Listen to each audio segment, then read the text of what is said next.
And we're live. Like you just said, it's showtime. I like that it says that. It's showtime. Just like Beetlejuice. It's good fun.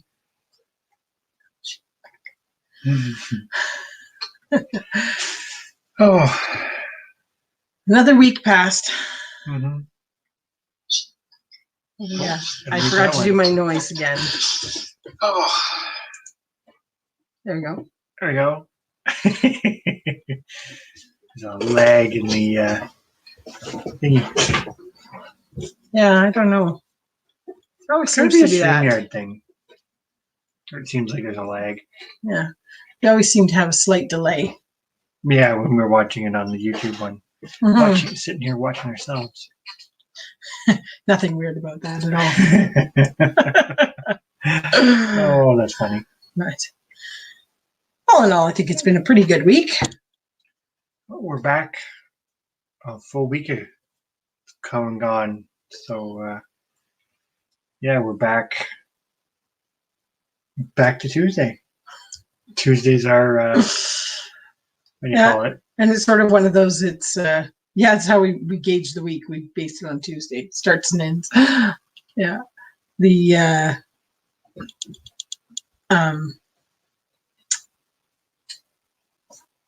work week, I guess you could say. Yeah, slightly off from the rest of the world. Yes. Hello, hey, hi Megan. How are you doing? Hopefully good on a Tuesday night. Here it's pouring rain. Well, at the exact moment it's not, but it was like a torrential downpour a little while ago. So yeah, I'm sure it's going to do it again. Oh, cat's playing with mouse cords. Oy, oy, oy. The fun of a house full of kittens, which has nothing to do with homesteading and is probably like the worst decision we've ever made, having a whole bunch of kittens. Oh, well, they're fun. Yes. Otherwise, just because we gauge everything timed on our live. Yeah, it's kind of one of those things, like between working like a normal work week and then doing the homestead stuff on the weekend and during the week too. Yeah, kind of. I don't know. There isn't really an end, I guess would be the best way to put it. There's always something. Yeah. No, we always kind of gauge because we talk about our week on our lives. And so we sort of end up gauging it as to, okay, so what did we achieve this week? And it's always based from Tuesday to Tuesday. Hey, Sean. Hello. And so that's why we were just kind of like, our work week is really out of whack because most people are like, Sunday through to Saturday or something. On the homesteading front, the weekend's the most productive, right? Because we have the most time to do things, or we try to have it be the most productive. So the biggest things tend to happen, unless I take some time off, the biggest things tend to happen then, except for lambs arriving and that sort of thing, because you can't schedule those. No, right? But then the weekend usually tends to be miserable weather or something. We still got to do it. But how are your chicks doing, John? Hopefully good. They looked really good in the video. Oh, yeah. You got some healthy birds there right from the get-go. Really nice. They'll be huge in no time. Mm-hmm.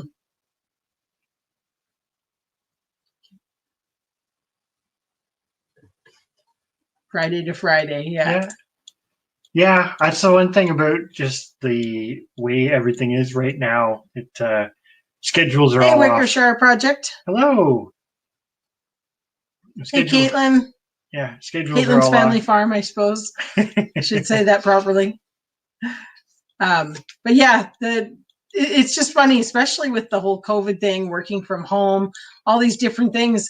It's really interesting how your work and your week ends up being structured completely different. Yeah, like Tuesdays, our kids are at home for school right now, but they're still doing their online learning. And so Tuesdays is the day that they have to hand in their worksheets and get all their new worksheets. So that's kind of the week for school. And then our lives with the Tuesday for the week. And it just sort of seems like that's how it Hello, Deborah. works. And hello, honey badgers. Hey. Thanks for coming in. Yeah. But sounds like you've got quite the project on the go there. You're more, what do you call that? Mechanically inclined than I am, that's for sure. Hopefully it goes well for you.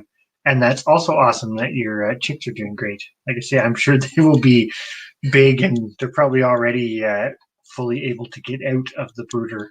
Yeah, we giggled at the video when there was the part where they started flying and they were coming up above the top of the box. We were like, I wonder how he's going to wake up one morning and there's going to be chicks everywhere. We were watching your video and we were kind of thinking that because it started, they were smaller, and then by the end they were getting bigger, and we're like, because we had that happen where they figure out how to get out. Oh. Yes, the baby lambs are absolutely wonderful. It's, you get into that like whole thing going on, and then we have this one little one that James has befriended called Tony, and he just, as soon as he sees you, he comes running across the field or wherever, and it's just like, you melted. It doesn't matter what junk was going on. It's just like, baby lambs. Yeah, he's a cute one actually. Oh yes, he is. He's not bottle raised, but he's still like, no, it's just so weird. He is like, and he comes over and wants petting and everything else. Not saying that his mom is quite friendly as well, but which makes a difference. Hey, Farm and HVAC. Hello. How you doing tonight? It's I think you're 100% right. Why you are 100% right. Chicks of any they grow so fast. Yeah, like they're bigger every day. Yeah. I'm sure if you actually, you'd have a hard time getting them to sit still long enough, but if you weighed them, you'd probably really see it. But the part that always amazes me about chickens is how quick they grow all their wing feathers in, which makes sense because they're chickens. In the wild, getting up off the ground is the best way to get away from predators, right? Which is very different from like geese and ducks. They grow a huge body and don't have any wing feathers, but then it makes sense because they don't need the wing feathers yet. They can go to the water. Well, in the wild anyways. Oh, no escapes yet. Yeah. The hardware. Yeah, we saw that at the closer to the end there. You'd put that over and we're like, yep, that's a good idea. But yeah, a million projects. Truck was most important. We could definitely relate to that. We just keep our fingers crossed all the time because the poor old girl barely ever moves anywhere anymore. Which is possibly a good thing. Yeah, and well, it is. It's a 2004. That's still pretty old as far as vehicles are concerned. It's true. And we just, hi Bridget. Hello. Our truck, we kind of get into it every 2-3 weeks to go to the feed store and go, please go. And then we go, how much gas did we leave in it? Because we never remember how much gas was in it. We're spending very little on gas, that's for sure. Like I say, it goes to the feed store and back every 3 weeks.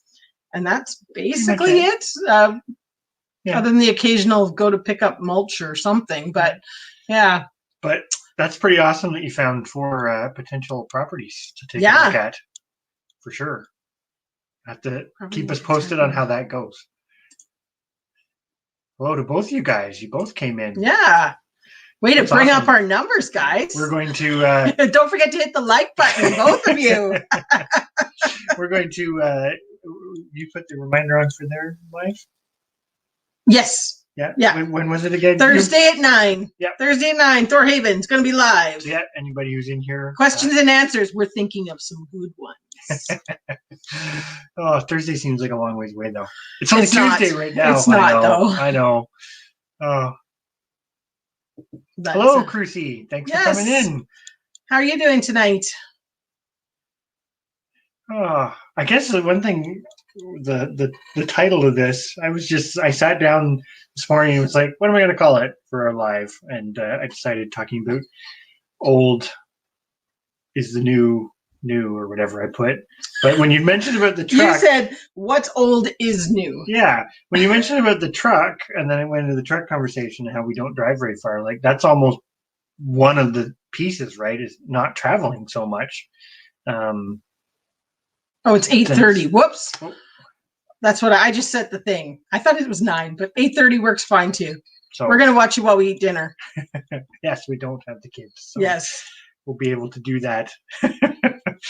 But sorry, I interrupted you because I was correcting myself. It was just kind of talking about like homesteading related things. Doesn't have to be super specific. Of where sometimes the old way of doing things has become sort of the new way of doing things, but it's the old way, and people are kind of reinventing the old way in a new way. How's that for confusing sounding? But the traveling would be one of them, right? Not traveling as much. Yeah. I think it makes a huge difference when you're kind of, if you have the advantage to be able to work from home. I mean, that's another old way of doing things, for sure.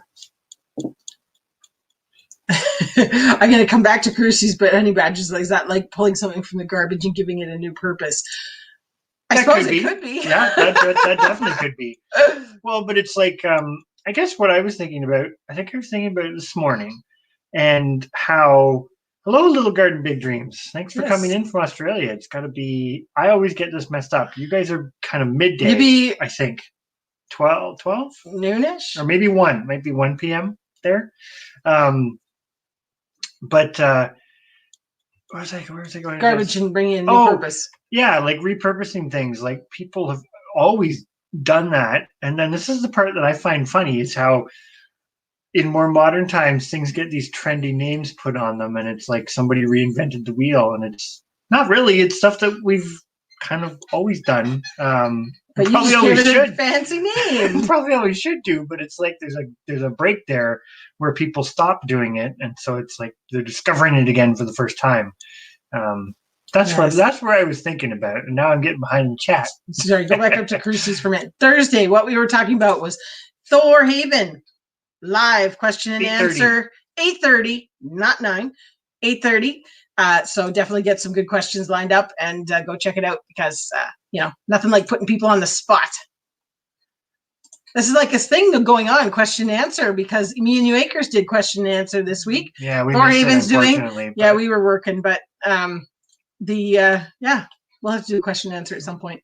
Maybe once we're at 1,000 subscribers. That'll be our reveal all. I don't know if there's too much to know about us. No, that's true. We're pretty much an open book. 11, so it's 11 a.m. Okay, I was going the wrong way, but I knew it was kind of mid-ish day. Mm-hmm. But I think a lot of people have probably traveled, unless you travel for work, probably travel a lot less. Sorry, I'm watching on the other one. It puts it into the perspective, like the more local feel to things. Well, and one of the things we noticed, which is amazing, we bought a new car 2018. And we said, I mean, you get the 100,000 kilometer warranty, but we said we're lucky if that'll last us 2 years, because Chris drove for work all the time, plus commuting to from the office. So it was one of those things we kind of were like, what's a warranty really? Because we're going to get 2 years maybe. And this year, it's just chocolate chip cookies. Aha! That's awesome. But anyways, it ended up that now in the last year and a half, we've only put 15,000 kilometers on or year and a bit. We've only put 15,000 kilometers on our car. So we're actually going to get at least 4 years of warranty. Which is nice, because you're making it go longer. And it's another big ticket item that you don't have to purchase as frequently. Or that's the plan. We'll have it paid off before it's off warranty. Possibly. Maybe. But thank you, Little Garden Big Dreams. That's we try to be. I don't even want to say but without being dictators. It's mostly just stuff that works for us. I mean, some of it's information we picked up places. Like, I do think there's definitely something for like the book smart type stuff. Like, there's certain things that it's good to know and learn, but a lot, like, so much of it is trial and error. And I guess it kind of goes back to what I was saying about the repurposing, right? Like, you've got I'm not even going to say generational, because it's not, but you've got like a break where people just didn't do a lot of this stuff. Yeah. And to be honest, neither of us came from homes where your mom had a garden. My mom had a pretty big garden, actually. My parents had horses. That doesn't really count. My great grandmother lived across the road, had quite a garden and stuff too. So that was when I was younger. But we've just plunged in, like you say, it kind of skipped a generation. Then we plunged in and really got going. That's another great point about what's old is now new. It's like you say, growing things without chemicals. That's the way we did it before. It's the only way you could do it before. And then it became more convenient.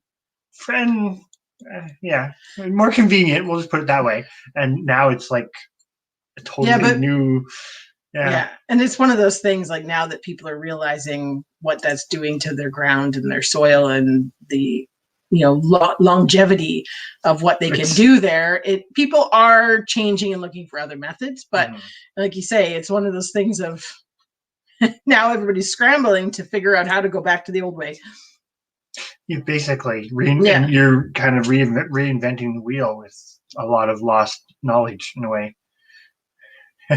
Are sharing cookies? Yeah. If only. Where's That's the only downside to the YouTube community is when somebody has cookies, they can't share them with you. Yeah. You have to go make your own. You could share the recipe, and then we could all go make the same cookies and enjoy exactly what you're enjoying. Yeah. But Deborah's got a good point. It used to be hand-me-downs, and now it's recycling. Yeah. And yeah, it's true. Like it's like clothing. We were talking about that. Like we hardly ever buy new clothes. We have to every now and then, but when we do, we usually are buying things that are from somebody else. Yeah, I was gonna say go back up to the. I was just gonna put Caitlin's one there. Yes, she put there 70 more to go to hit 1,000. So we are so close, which is so awesome. We're not really sure what happened there at the beginning of May, but yeah, we had something weird happened, and we really hope that YouTube doesn't take it away. It was the weirdest thing. I mean, like we were super excited about it. It was one of those you couldn't put your phone down because it was every like 25 minutes we had a new sub. I don't know what went on there, but hey, well, it didn't last. But it was one of those things for a day and a half. It just kind of kept creeping and creeping. But anyways, we're getting closer now, which is kind of exciting. Yeah, that was the big thing that I actually do like about the current state of working affairs. At home, yeah, being able to work at home a little bit more, and I don't think that's going to change anytime soon, even if other things go back to the way they are. But so you get some flexibility there, but it is nice to explore, like you say, your backyard and sort of see what's around you. I guess we do that fairly well. We used to do that fairly often, not so much. Yeah. Come to the dark side. We have cookies. So what kind of cookies are we all making for Thursday? Well, that's a good question. They're not there special you go. Cookies. We should all come with cookies. Hey, Perma Pastures Farm. Good to see you. Hello. Hope you're well tonight. Drops my parents grew a garden every year.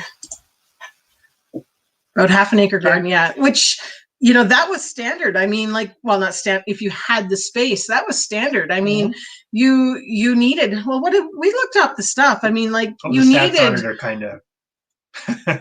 Yes, you could do intensive gardening, but really, you needed an acre of garden to feed 4 people. Isn't it something like that? I think it was something like that. Yeah. I mean, it depends what you grow and where you are, and yeah, all that sort of stuff. But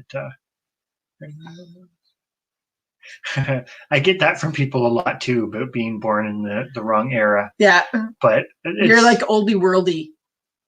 Sort of. Yeah, that's okay though, because it's a good base of characteristics to have, right? I mean, it's different. That's, I guess. Well, and you have a different appreciation for things, I think, too. Different ways of doing it. It's like us with the broody hens.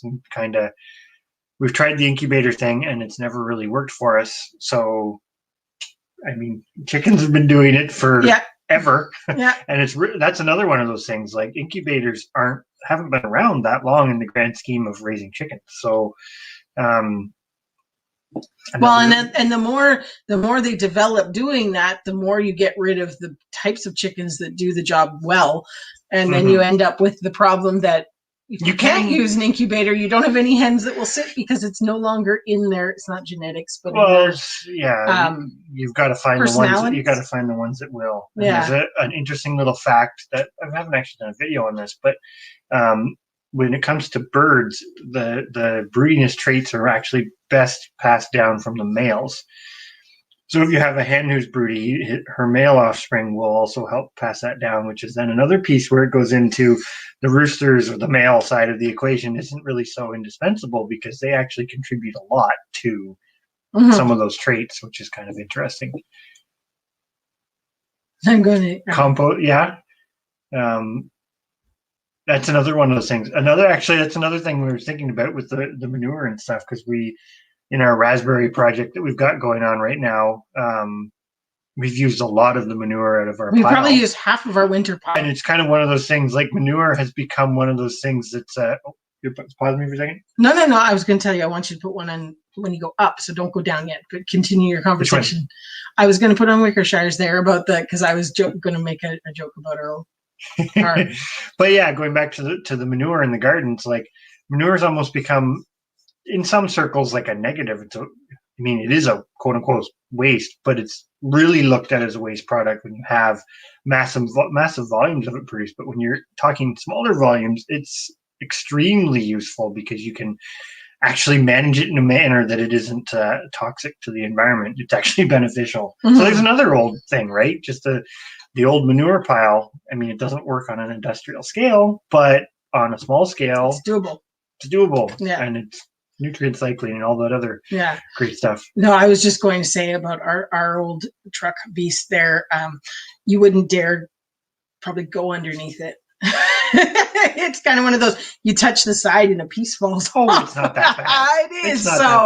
It is. There's some pretty bad bits on it. It's rough shape, but I could definitely imagine the swearing involved for sure.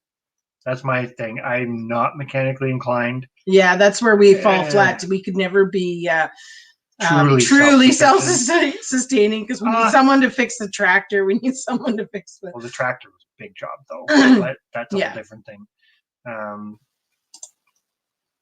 I think definitely the old ways are good, and it is one of those things. You can't recycle everything you need. You are always going to need some new things, but there's so many things that you can.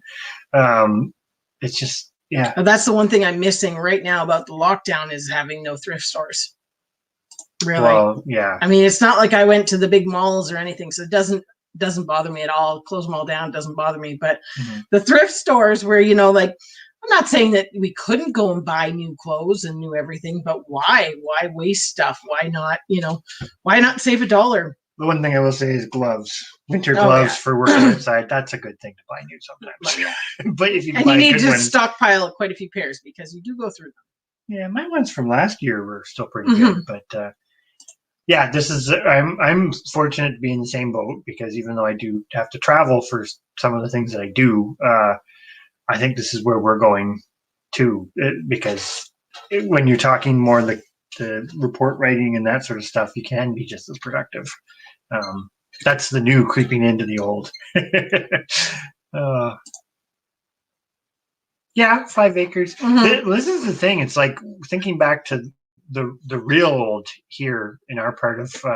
Hey, Walsh Hills. Hello, thanks for coming in, guys. And Danielle. We're still behind, probably.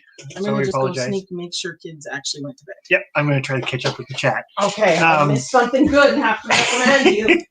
But in the old days, like when it was like 100 acres was what they figured it would take. Now it's 100 acres of not improved type pasture or land where you're starting from scratch. But that's another thing to think about, right? What we can do now, it's like the blending of the modern with the old. What we can do now on small acres, like, a quarter of an acre to an acre, you can do a lot with it, but it takes time to get there. But it's also that blending of new and old skills because you can't necessarily do that just in the old ways. And you don't necessarily want to do it just in the new ways. Super, super intensive, but that's not too bad if it was a good sized tree, Crucy. Sometimes the big ones take a little while, or you just don't. I find with the chainsaw, eventually I get to the point. I can't. I have to stop. I think it's between the vibration and it's actually a lot of work. Like it's a lot of physical activity that I think people in our modern era of machines, people don't realize how much work it is to cut down a big tree because a big tree is a big living thing. Like that's a lot of mass there. Of course, with an excavator, you can do it real quick. With a chainsaw, you can do it quicker than a handsaw, but it's, level of scale. But, of course, it jumps ahead. I don't know how far behind I am, so I apologize to everyone.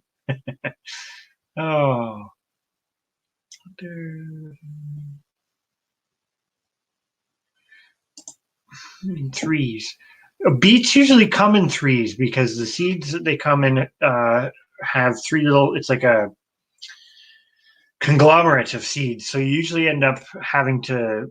Well, you don't have to, but you get bigger beetroots if you sort of thin them out because the three don't always. I shouldn't say hatch. They don't always sprout, but if all three do sprout, then they will compete with each other a bit.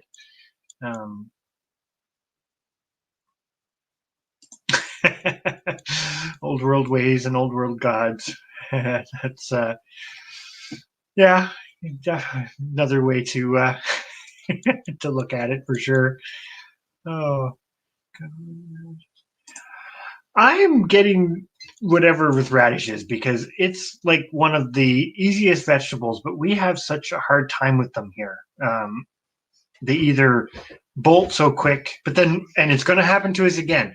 Every year, the same thing happens. We go from fairly cool, almost a little on the too cool side for things like radishes and that to really grow well, to kind of bang, it gets warm. And that never does well for us with radishes. Now, it may be too a case that we've never put a lot of effort into it, but they're notorious for being that garden vegetable that you don't have to put a lot of effort into, and we can never get it to work super well. So that's pretty cool. You got some volunteers. I would love to find one type of radish because I do like them for certain things. One type of radish to grow because then I can grow them and they don't cross with all the other brassicas.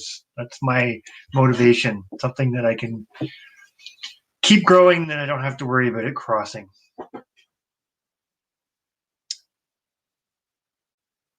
Yeah, I think people sometimes lose this with homes. Like it runs the gamut from like I'm going to say it this way, and it's going to sound maybe bad, but I don't mean it to be. But it's like backyard gardening where you're really constrained on space because you can still grow a lot, but you're always constrained, right? Mm-hmm. You always have that constraint. So then homesteading kind of implies going the next level up where you're a little bit more space, and of course that runs the gamut from an acre homestead to a 100-acre homestead. You could be anywhere in between, and then you go into, at least in Canada, when you start talking farm, it starts to bring up other connotations. Even though you're doing the same thing, just the scale is so different. Yeah, but oftentimes when you're talking to just your average person, it's kind of like, oh, you farm, and it's like, well, it's not the same as their mind goes to big tractors, lots of fields, and which is very, very different, of course. Yes. I always think, and I don't know, I kind of came in the middle of this conversation, but I always kind of think we're sort of developing our farm / homestead around a real old-fashioned British farm model. A little bit. Like the old farmstead in Britain that had all the animals, a little bit of everything, and it was all in tons of little buildings, and it's the farm model that, I say the farm model that from a farming perspective, everybody tells you is not feasible and the reason why, I think it goes back to scale. It's not, you can't scale it up. You have kind of a ceiling. And maybe that's kind of our vision of homesteading. You've got that ceiling that you can't go bigger. You can't. Well, and a lot of the animals that we choose, and the vegetables too, are not commercial type production. Well, you've got that side of it, but it gets a lot more complicated to get a lot bigger on some things. And of course, that's a loaded piece because you can go in a lot of different directions with it, but. Just kind of trying to catch up again. Hey, hello, Homestead DNA. Sorry, that was probably a while ago. And it jumped ahead again.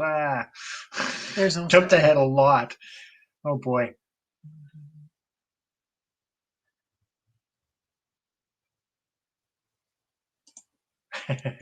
I still have that, but it's not. I was going to say that's what you have 60, now. It's not 60 to 90, but still have that, but that's all right.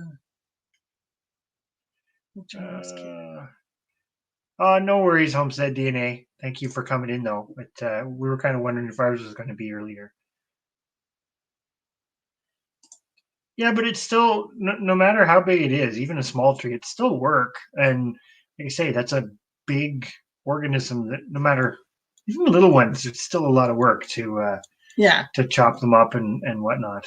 And sometimes people I think it's all too easy. It's like, oh, I'm just going to go cut down some trees. Like, it's kind of a big deal.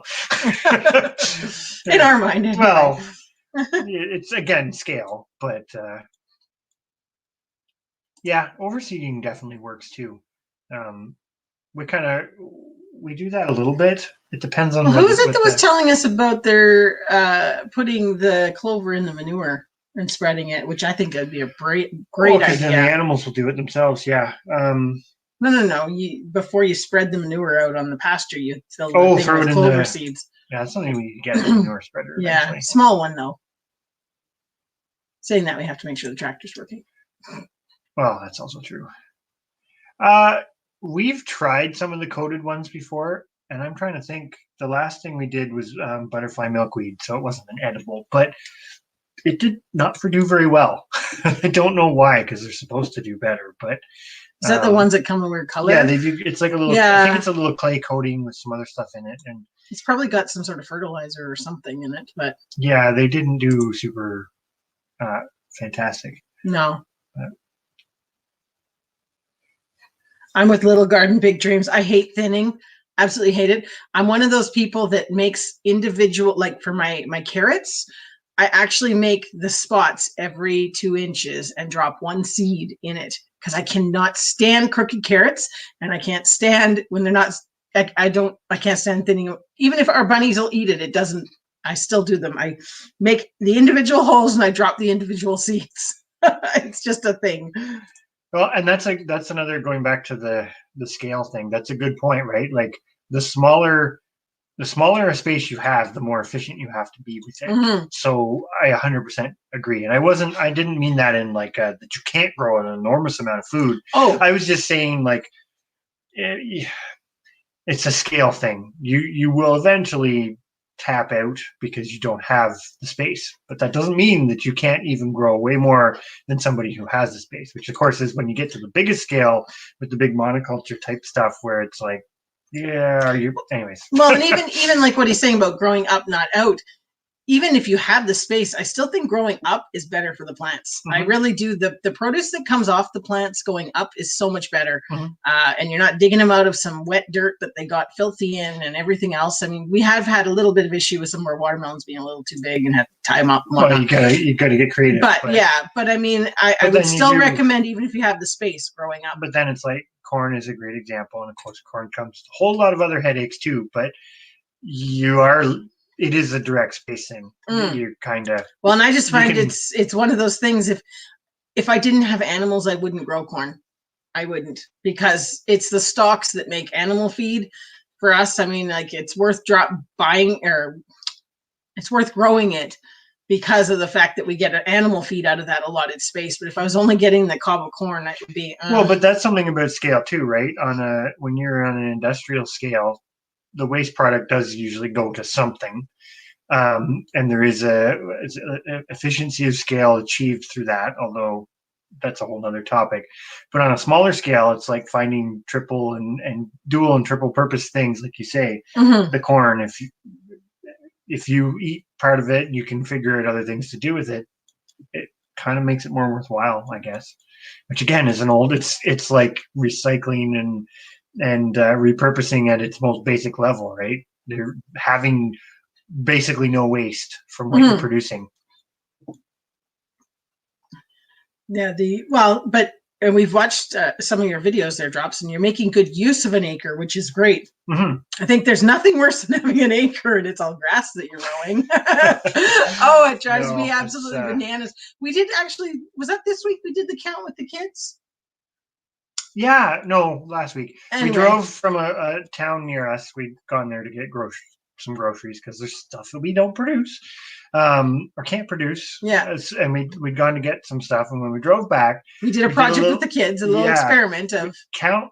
And this was totally just what you could see. Count the places along the road that looked like they were growing something, whether they had fruit trees, a small garden, a big farm, raised beds, cows, whatever. count the ones that looked like they were growing something versus basically one kid counted those and the other kid counted all the houses that nobody looked like they were growing stuff. And then it's not a super fair because you can't. And I counted all the ones that were not growing anything, but definitely had a few acres of grass and could have been growing stuff. And it was kind of scary. And it was scary because there was 278 houses along this stretch. It was probably it's a 20-minute drive.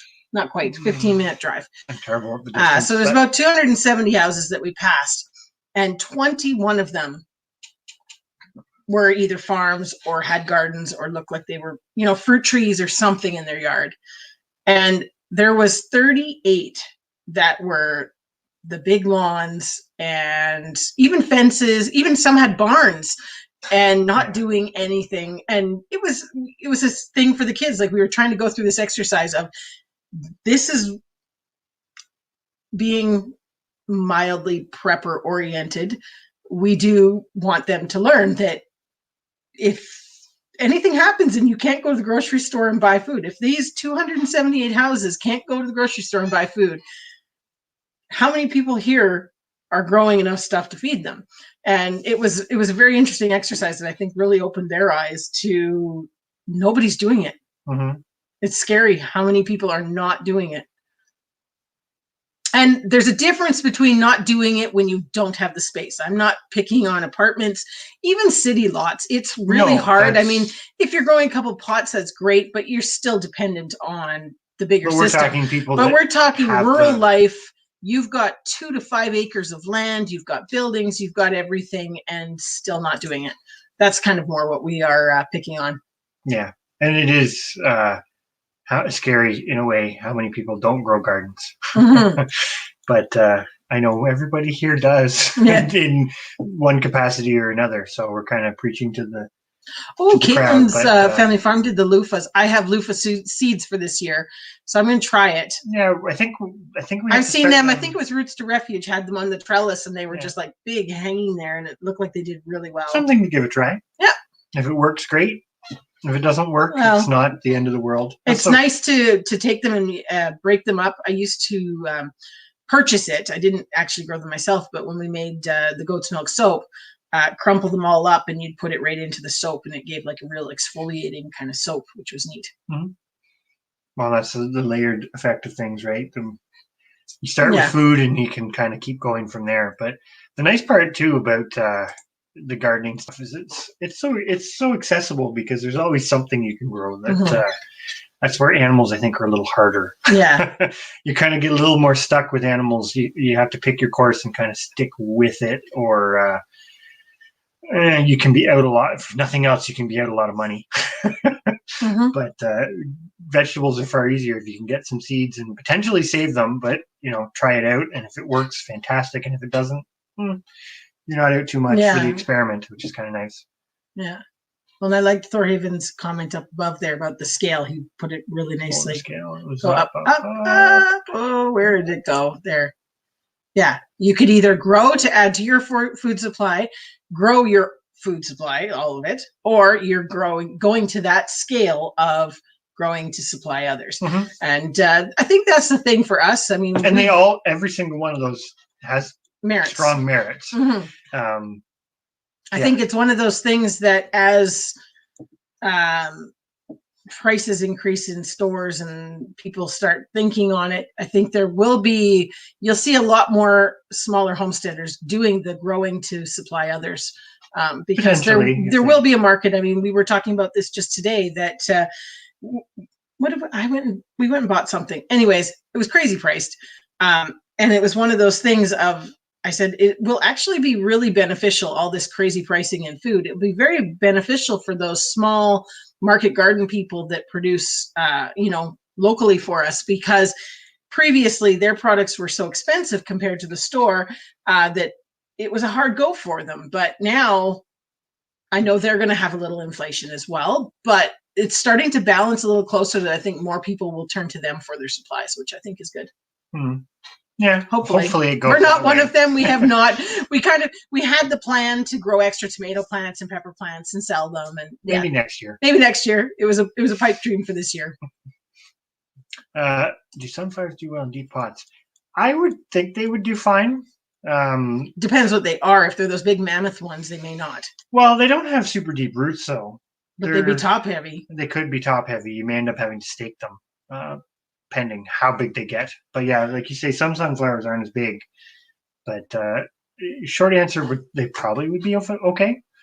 You just may have to watch them. Like a big 9-foot tall mammoth sunflower might not be anchored in super well. Yeah. Might be too heavy. Well, the other thing too, when you get to ones that size, is the water consumption. You might find you're watering it a lot in the pot. Also true. Yes, Jane, I would say yes. But well, this is I'm of the opinion, if you have a lawn that is 5 acres of crisscrossed, looks like a golf course, then yeah. Well, I think that's another thing about the old becoming the new, right? Because that whole thing of scale, you have a whole period where that was the break. Everybody who was doing it to supplement their food, like as Storehaven said, on the smaller scale, or even the ones that were growing mostly their own food, they stopped. The vast majority of them, it stopped. Nobody did it anymore. Mm-hmm. So you could always find people, but it went from being the majority of people doing that to that's the minority. And I think you're going to see a swing going back the other way. Well, you are, right? It's already started. The homesteading movement that's what it is. But we have seen homesteading movements before. They've come and gone, unfortunately. But yeah. And sometimes that's got its own negative repercussions. But and I agree with what Drops is saying there about the cities should be planting more. It should just be, you can go in, like, they'd probably spray them and all sorts of stuff. But I mean, it should be a case that you're basically planting food that is, I'm going to say a free for all, but you know what I mean? It is kind of. Some ornamentals have their place, but because they have other beneficial pieces. Mm-hmm. But yeah, that's a huge topic in of itself for sure. So they did the loofahs. Okay, that's what we thought, that they may have to get started early.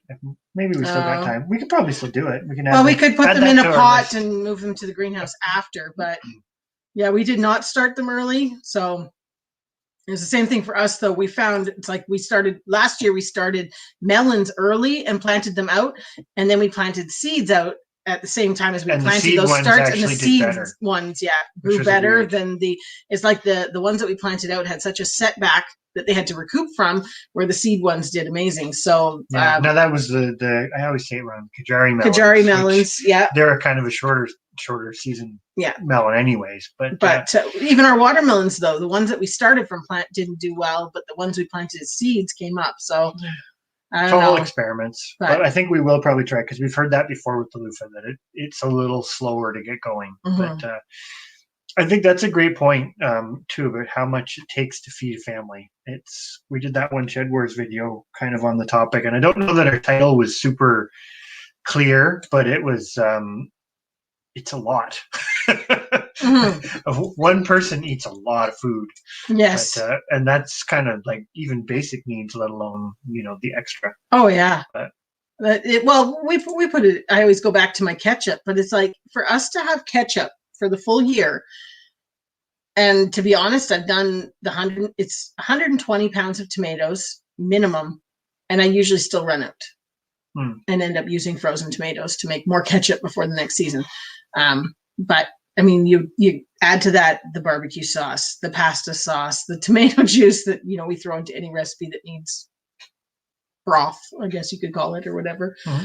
It ends up like just the space you need for tomatoes is crazy. I mean, we did 120 tomatoes? I think we did 120, and then we're doing a second round of a few of them. The shorter season ones. Yeah. And I'm going to go back to, I'm not sure if they're still in here, Walsh Hills. All the, what were they called? The early tomatoes that they sent us, gave us. Maybe he'll remember. I can't remember what they're called. They're downstairs. To try that. They're the name will come to us, but the ones that you gave us. Anyways, the ones that were only like 52 days or something. So anyways, we planted some of those, and we're going to plant a second round of them, because you did give us enough seeds to do 2 plantings, and they all came up. So we're very excited for those ones. They were another Canadian one, weren't they? Mm-hmm. Yes. Yep. Saskatchewan or Alberta, I think it was. Something like that. But anyways, I can't remember what they're called right now. So if Jason or Danielle are in here and they remember, write it down. We'll eventually get to it. Early, no. Oh. But that's interesting about the loofah that they're edible too when they're small. It makes sense. I think a lot of gourds are when they're smaller. Mm-hmm. But we'll have to try some. This is something we're trying to get to, is growing some of our a lot more lettuce and stuff indoors. We had some success this year, but we had some trial and error too. A few learning curves, and then we were short on lights, and then we had the lights too much, and then nothing was growing. Like we said, we should do a video about it. We went down, looked at our pepper plants, and I think this is because our grow room is so bright. Our pepper plants are maybe 6 inches tall? Yeah, they stay pretty 6 inches tall, and are covered in, they're about to open new blossoms. So I have a feeling it's so bright in there. They're stunted because they're not growing up. Anyways, it'll be interesting to see. We've got to start moving them out. Hopefully this 2 more days of cold, and then we're supposed to be warm again. Mm-hmm. So I do agree with Deborah on the when you have areas that are productive land. And that's another huge problem. Chris deals a lot with that in his work. Well, yeah.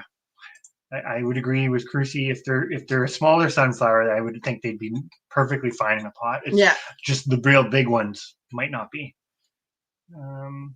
Because they don't get a crazy root, which for the size of the plant, you would think they would have a much bigger root. But the support. So you could probably put them in a pot, but you still have to support them somehow. I would think so. Yeah. If they're a big one. They're falling over. Can you repot them? Depends how big they are, I guess. I do know they're not big fans of having their roots messed around with too much. So if you could take like the whole ball and pot it in a new pot, they'd probably be fine. They wouldn't really notice anything. But if it's like some of the squashes and that, when you start messing around with the roots, they don't really like it. Yeah, it usually sets them back a bit.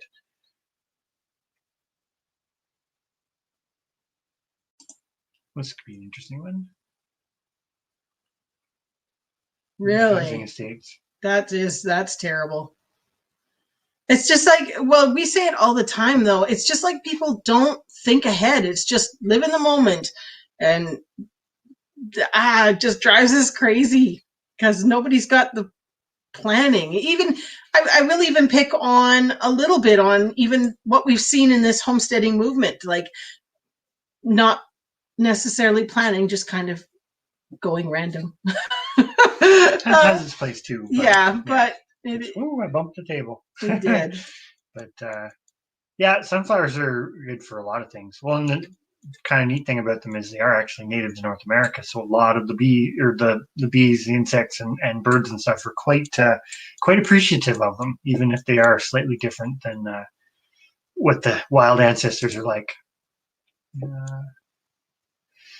I would agree too. It's a lot of changes in social stuff, time and money. Well, that's the big thing, right? I think, what was the name of, he was the 18-year-old. He'd left a comment on our video from yesterday about sort of not getting too overwhelmed with things. And he said it kind of about to graduate from high school, and he's going into a full-time 40-hour-a-week job for the summer. He's repotting 200 tomato plants and fencing 2 acres of pasture, and like he kind of went through his list, and it was neat though to hear somebody younger who, I'm going to say, for lack of a better word, gets it. Yeah. It really, you're going to have to, especially when you're starting out, you're pretty much going to have to work that full-time job or close to. Yeah, to get it and all still set do up. all the other work. So you are doing 2 times the job. Like that's the real hard part. And not getting paid for it. Well, you're hopefully down the road. It's speculating to accumulate. Well, in the long term, it does. Yeah. But, and I think this is the second part. You've gotten to it way before we even got to it in chat, Thorhaven. People are starting to switch back because it's true. It does in the initial phases, at least. It's costing you more if you don't own the land outright. You're in debt. Or you're small enough. I'm going to say if you're trying to scale it up to the size that you produce all your own food, that's your goal. Let's say that's a big task. Supplementing's a little more manageable, and you can go real far with that too. Like I think we'll still always be in supplementing because we can't You can't do everything. You can do a lot, but Wow.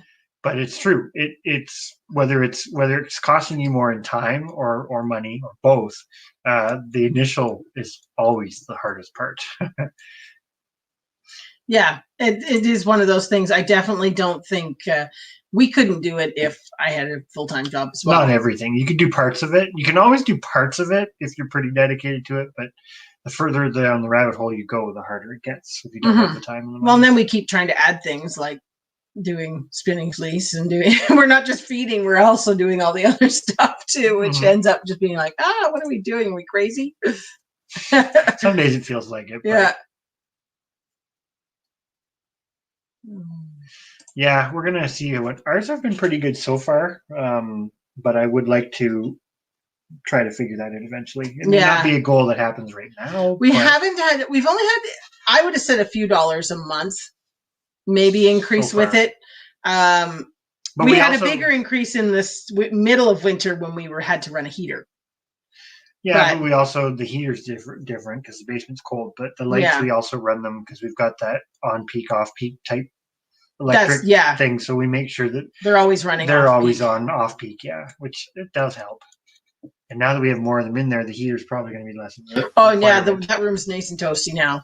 We had to remove things that didn't like. Even though it was a small space, it still took a little while to get it set up to the point that it was actually working. Yeah. And now we just have to remember to keep planting stuff. 4 kilowatts of power a day just for the greenhouse. I don't know. I have no idea what we actually clocked down there, but it's got. We'll figure it out. But what's running down there? 20 lights. Something like that. They seem to be pretty decent, but we don't have a good handle on it. We will figure that out. But are you asking about our barbecue sauce recipe, or I might have missed something in the chat? But I don't think I have not done one. I did ketchup, but I definitely need to make some barbecue sauce. So I was thinking about doing it with the my leftover frozen tomatoes. Yes, the subarctic plenty. That was the one. Yes. Because we did some reading about them too, and they sound like a really good variety for Canada or anybody who wants to grow them in a shorter season. And they sound right up our alley to add as another tomato. Well, it was nice because we love the Scotia, but it's a 72 day, isn't it? It's a longer season for the Scotia. So when we read up on those ones and realized they were 52 days, we're like, jeepers, that's 3 weeks earlier. So, and they're doing amazing. So I think they need to get to the greenhouse and start doing some hardening off. But we've got to up pot them all. Yeah. Because they've only been planted for 2 weeks. Yes. So I'm just going to quickly say good night, Thor. Thank you very much for coming in. Hope you guys have a great couple days. We'll catch you on Thursday in your live at 8:30, and everybody else hopefully will be there too. Sorry, but yes, very excited for the subarctic planting. Thank you for remembering the name. We did write it on the little tags that are in it. Yeah, keeping track of stuff. Yeah, it's a good idea. I don't know if you missed anything further up, but because I skipped ahead for that. But this is an excellent question. This is an excellent question from Going Green Mom. We picked just one thing to replace for the year. Historically, like I guess the one thing with us and what we've been documenting right now is you're seeing it. We've changed properties, but we've built a lot on top of that. So we have a ton of setup, but we kind of have a better idea of where we want to go with some things maybe than people who are just starting out because we've done a lot of experimenting. So I would have said when we were in the experimenting phase of, let's try this chicken, let's try that chicken, that sort of thing. It wasn't that organized. And in hindsight, that would probably be the one piece of advice I would say to people if you're starting out. Focus. Like you say, if you can focus on 1 or 2 or 3 or whatever you think's manageable things and do them well. And I'm not even going to say how to do them well. I have my own opinions on that from my own mistakes, but you would be far better off in the long run. Like it's almost like compounding, right? You get a few things up and running well. By the time you start to add more to it, the workload seems it's going to seem less as opposed to spreading yourself too thin. Well, the one thing that we kind of also I think started out with is we focused Can't even speak. We focused on livestock. Our main goal was to not purchase meat. Well, and that was because we did not focus. We grew a little bit of garden, but we didn't focus on it. It wasn't the only thing though. No, it was higher, quote unquote, higher value things at one point. It's like when I started with the ducks. I went for ducks over chickens because I enjoyed duck meat, and duck is not cheap to buy. Now it's come down in price in our area a lot as they industrialize it more, but it wasn't a cheap item, and it kind of worked out to I could grow ducks cheaper than I could buy them in the grocery store if I didn't factor in my time. And of course, then just snowballed from there because that was kind of a luxury item. But we've kind of thanks for coming in, Little Garden Big Dreams, Kathy. Yes, thank you very much. Thank you very much for popping in. It's been great to see you. I like catching up with people on our Tuesdays. It's always great. Yep. So. But this year we've kind of been focusing a bit. It may not seem like it. We started last year. Of course, we made some big changes too. So, like this year, a big one, we focused on raspberries. We wanted to get a big patch of raspberries. We have a small patch, and we do have some wild ones. Some of the wild ones we're going to keep. Some of them are in pasture areas, so I mean, there's changes there. But we wanted one big, good patch, and so that's what we're doing. So that's one of the focuses. The blueberries was similar. Now we didn't want to lose the blueberries, so we brought them with us. Our focus is mostly the fruit, basically. Right now, because that's a higher value thing. And we also, it's like the tomatoes. We're not focused on tomatoes because we're going to add some new ones to try, but I'm going to say we have that fairly figured out. It's more the space. I think she's somewhat asking more along the lines of what is your goal for, are you trying to we would really like to not buy lettuce. Love to not buy lettuce. We tried so hard this winter to grow lettuce inside and not buy lettuce. It was like the ultimate goal. Did we achieve it? No. So it's still the goal. That's to buy lettuce. Oh, or significantly, and not just yeah. But so yeah, I guess we do somewhat pick something to focus on. We're trying to do that more, but the problem is some things have longer time frames. So it's like getting the cows. Are we really super focused on getting the cows to the point where they produce milk? Not really, because they can't do it. Yeah, they're just there. They're just kind of there, which pets and lawn ornaments. Not necessarily the most economical way to get into it, but still, in the long term, we're thinking it's probably going to work out well.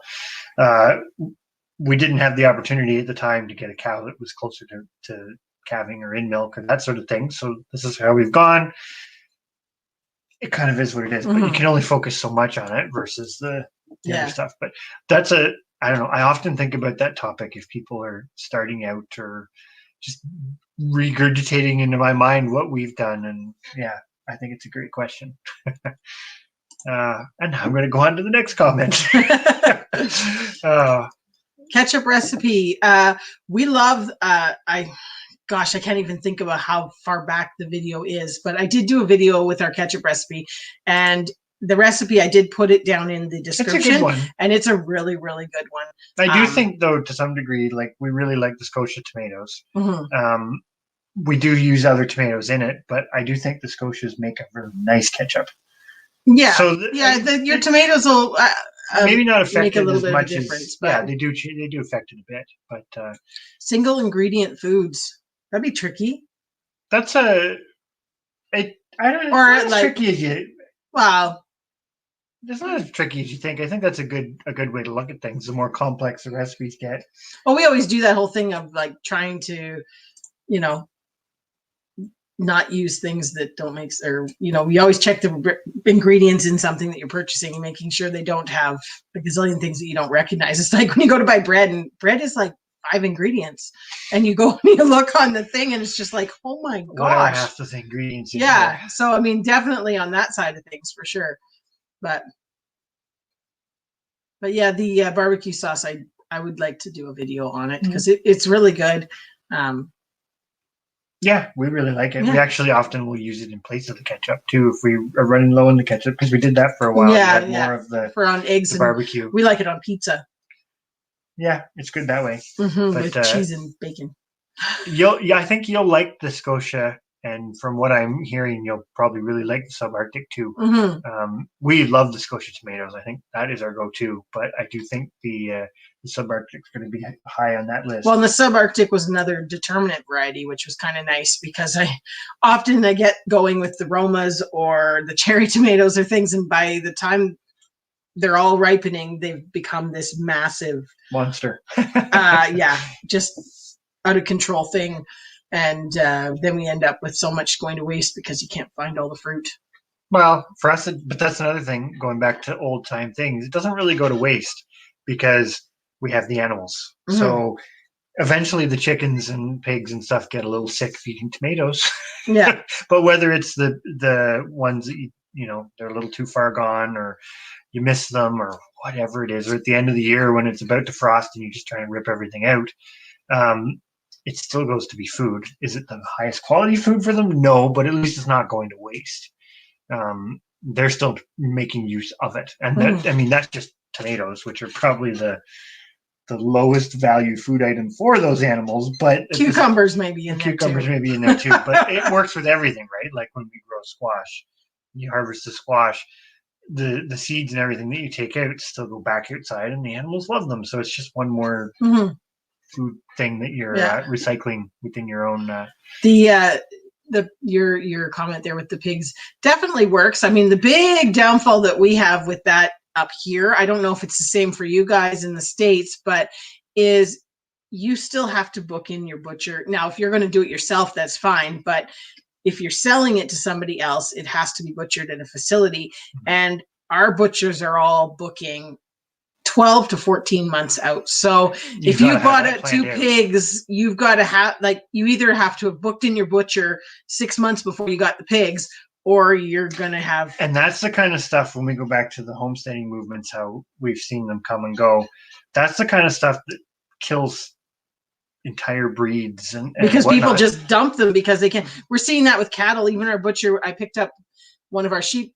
I almost said sheeps again. I have a problem with sheep. Anyways, we picked up one of our butchered rams there the other week, and she was even saying people are just moving their cows because they call them to get them booked in, and it's a year out. So that people are selling cattle like crazy here because they can't get them butchered. Well, and the difference when it comes to livestock, if people do that and disperse them and they get out of it and it's that, whatever, those resources disappear because a cow is not a quick turnover thing. But anyways, that's another deeper discussion too. But the lettuce here that drops us, yes, and it's interesting that you say that about them because our butter crunch is growing amazing and our romaine is doing better than it's ever done. We planted out in the garden before and we never even got romaine, but the leafy lettuce, it seems like it's just frying under the lights. That's the way I look at it anyways. It's just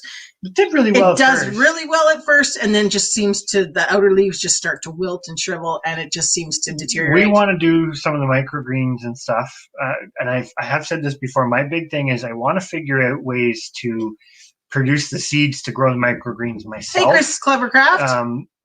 Ourselves, not myself. Ourselves, yes. Because it's just one more sustainable. Hi, Garden State Gardener. Thing, right? If you can produce those seeds and not have to buy them, it's another garden crop. Yeah. Like broccoli, for example. Broccoli is a great one. I'd love to produce enough broccoli seeds every year to do broccoli microgreens, but I have a hard time buying them just to grow them as microgreens. But Chris is obsessed with not having to buy seeds. Wow. It's like the rules when you're planting a garden. You can't bring in no. You cannot bring anything in because it all has to work in the seed saving plan. It does. Well, it does. But that has its benefits too, because if you look at it, when seeds get hard to get, I know. Yes, sitting pretty with a pretty good stash of seeds. But, yes. Well, it is. It's great to have the seeds because then you have what you want to be growing. But this is something we have to get better with, and this is where, because we didn't have the excuses. We're just going to say this: we didn't have the grow room set up perfectly. Like we kind of built it over the winter. And we didn't really get to the succession because we had a period there where we didn't think we were going to be able to get more lights, and we didn't have enough lights to keep everything that we had planted growing, so we stopped planting. And I think that's what's really killed us this winter is we stopped that succession. And then we're kind of just back on track for it now, and we're coming up on being able to grow it outside. So I think when we get to next fall. Well, and our thoughts too were about maybe growing some inside in the heat of the summer too. Yeah, so that we don't get it going to bolt. Have some stuff outside for in this early season and for early season, and then she's asking. It was 8 months ago. Might have been. Yeah, it was quite a while back. It was 8 months ago. Yeah, probably. You're right. And I, if you watch that, it's in the playlist that we have for in the kitchen. We've got a playlist of all the rest. It's kind of varied, but it's in that one. Yeah, it was one of those. That was one of our first videos, so don't judge the filming or editing or anything, because I don't think we did terrible. This is another great point that I'm thinking going back to permaculture, because in my mind, permaculture is not new, but calling it permaculture is a very new thing, but it's a lot of it is older techniques. But I think you've got an excellent point. The best perennial gardens from a feeding yourself perspective are the ones in more tropical or warmer climates, because you can grow a multitude of things year round. And there is like an optimal spot to do it where you have just crazy biomass. Here you can still do it. I'm excited. I'm excited for our food forest. But you do have to be a little more selective on what it is, because it has to be cold hardy, has to produce in the length of time, and you have to be able to store it. Well, and I also do feel that the food forest is still a place for annuals. I know that's going to go all completely out of the rules of permaculture and whatnot, but I think everybody develops what works for them. And for us, the food forest, we're putting in our fruit trees. We're also keeping some of the old nut trees that are in there, and we're keeping willows and things like that, because we can have other uses. Rabbits, they're not for us necessarily. Some herbal, we planted some fiddleheads. We've got mint. We've got all that sort of stuff. But I still, like we said, we've got a nice little. I always say the thing wrong, hugelkultur bed that we're just like, that's going to be peppers this year. We're going to plant peppers in it. It's composted down beautifully. That's going to be one of our pepper spots. And then it'll go on to something else after. So the food forest is still going to have spots that will be annuals, because that increases our space, allows us the spacing distance to save seeds.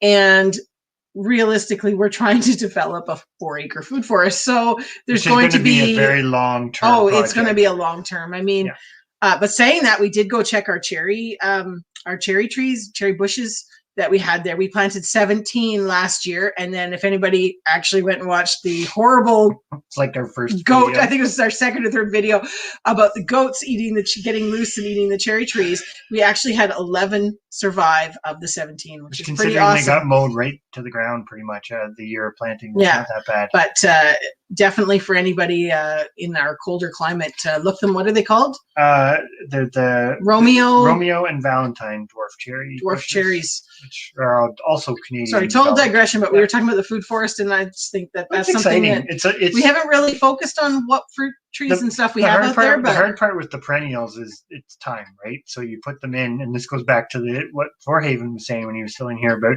the expense and everything, whether it's expense to purchase the plants or expense to take the time to do the work.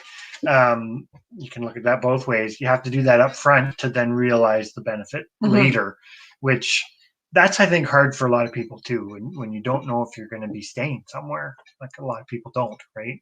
But our cows are so cute. Our skunk cows. That is a good point, though, because they do produce the manure, which is still usable, and it's helping us get a really good start on between them and the horses. Yeah, the horses are kind of they really bring very little to the homestead except the manure and potentially some predator protection. But, they chase off predators. At the same time, it's still allowing us to get the jump on some other things, which is, hey, part of the system. Yeah. Yeah, the single ingredient stuff. It definitely simplifies it, but I could see it also being complicated. I was going to go back up to Drops thing up there. The growing the cherry. I want to try that this year. I'm going to start 2, and I don't know if I should start 2 because maybe that's going to be too many. But I want to start 2 cherry tomatoes midsummer is what I'm thinking. I don't know if you have any advice on that of when you started those. But I thought if we did them in pots with like a little kind of trellisy thing in the pot and then just brought it into the grow room is what I thought would be best. We've not tried to do the tomatoes inside before. We might be better to just start them inside because then you don't bring any pests in, right? That's also true. Yeah, maybe. Anyways, I'm curious as to what. Yeah, this is another good one, the kale. We're looking forward to that because we've got quite a bit of. I actually just videoed the kale today. It's all getting its seed heads, or it's not seed heads, blossoms, I guess, right? So. Yeah.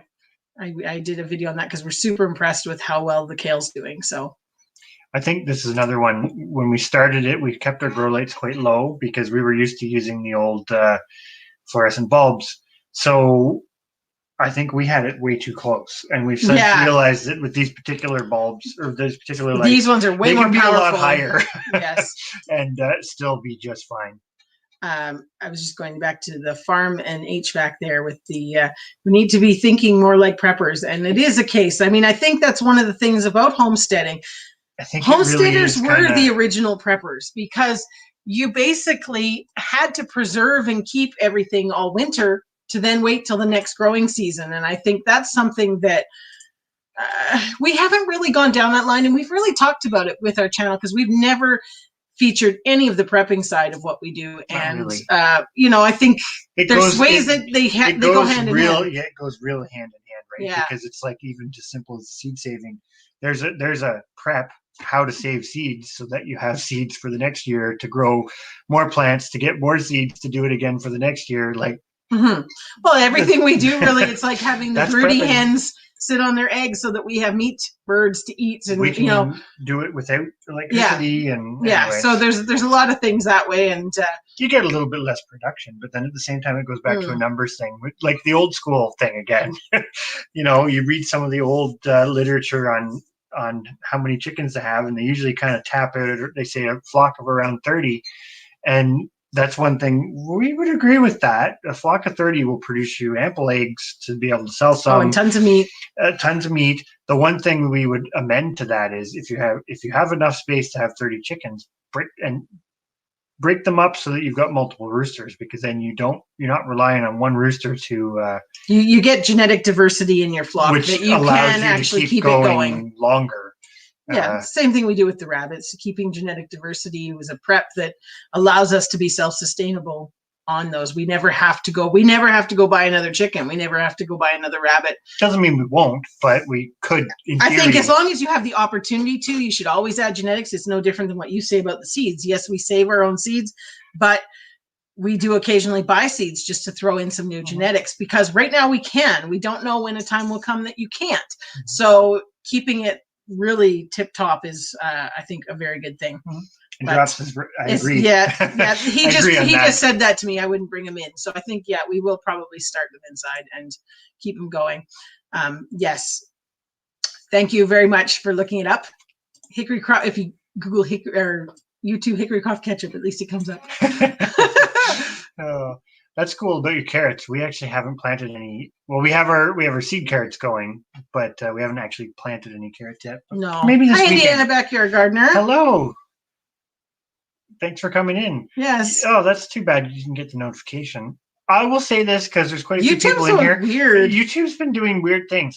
We haven't noticed it taking anybody away or whatever, but we've noticed some weird things about some people's comments. They're not even hidden. They're just, it's telling you that they've already, because we have it set to, we can go into the comments, sorry for a digression, but we can go in and we can see like what we haven't responded to, because we want to try to respond to everybody. We try. Yeah.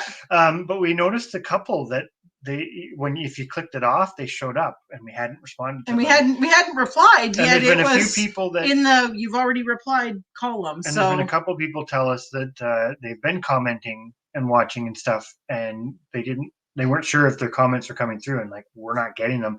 And we did check, they're not in the blocked. So if anybody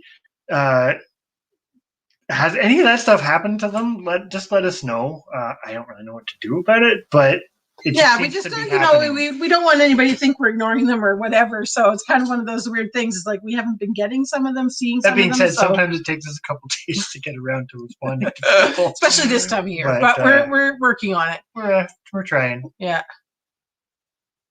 Brussels sprouts and kale. Yeah, the kale in particular, Yeah. we've done that. We actually, the very first time I planted kale, I planted it. This is, I think, even before I had chickens. I planted it somewhere that the wild ruffed grouse came in January and ate it all because it was kind of. I planted it down in an area where it was away from the house and it grew really well. But and the red Russian kale that we grow, the rabbits absolutely love. So I do want to get a really good column of that going under it and get a just the cheapy tunnel cover type thing to throw over top of it because I think it would be. It's excellent fodder food, basically. And like you say, I mean, in January, you can go out and pick it. There's nothing wrong with it. Well, and the other part that I like about kale, and it doesn't matter whether it's the Russian, the Siberian kales, or whether it's like the normal kales. The one thing I like about it is it keeps growing as you take the leaves off. So whether you're using it to feed the rabbits or whether you're using it for yourself, it just keeps producing, which is one thing. It's like we like broccoli. We're going to try to figure broccoli out because that's something that the whole family likes. But to get the part that you really want, you're cutting off the flower, right? Like, so the leaves are nicer because they're kind of more sustainable. Longer term, that plant will keep producing for you a heck of a lot longer. Well, we're glad said, you can still eat broccoli leaves, but we're glad we could be of service on that with the show project. We live to give. But it's actually, you know what? It's not a struggle if you've never known any different.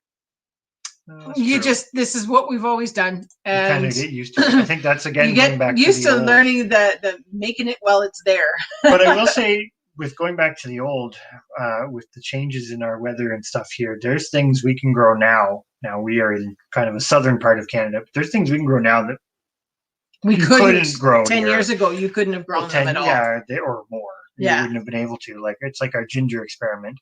I mean, it's still going to need a little bit of help, but it works. And you know, my grandparents and family and stuff would have never thought of that sort of thing. But kale. We even found the kale did really well inside. Now, obviously, it didn't grow to the same proportions, but the red Russian kale grew pretty darn close. big, but it actually did quite well inside. Because it was touching the lights were what did we do 28 inches high? Something like that. And the kale was up to the lights, basically. Yeah. But I do think kale is one of those extremely underrated garden vegetables when greens are such an important component of your food intake. Yeah. We all should probably eat a lot more greens. Me included. I think that's one thing, going back as a small digression, and then I'll keep going. It's a bit of a digression from going back to, we started with producing animals for meat and those kind of products, but we do pace ourselves a bit. It's not like we do. But the one thing I always find when you grow your own stuff, is just different from other people's. Well, no, you don't. No, in what you consume. Sorry. Oh, okay. It's not like we're not bottomless pits. No, it's you're putting X number of chickens in the freezer, that sort of thing. But like those chickens, if we do them as a whole one, they often go for 3 meals, or so we actually find that we eat less when you grow it yourself, which is also probably not necessarily a bad thing. You're eating better quality and probably less of it.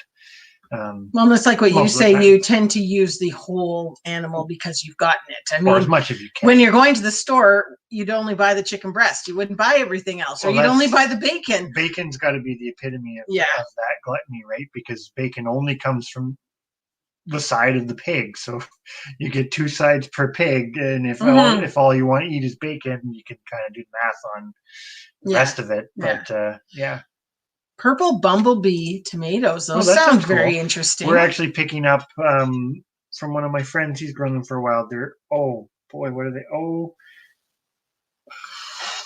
Oklahoma State University. They're black. They're blue. They're a blue tomato. We're just trying them for fun. He's grown them for a few years. But that's the nice. It's going back to our tomato seed saving video.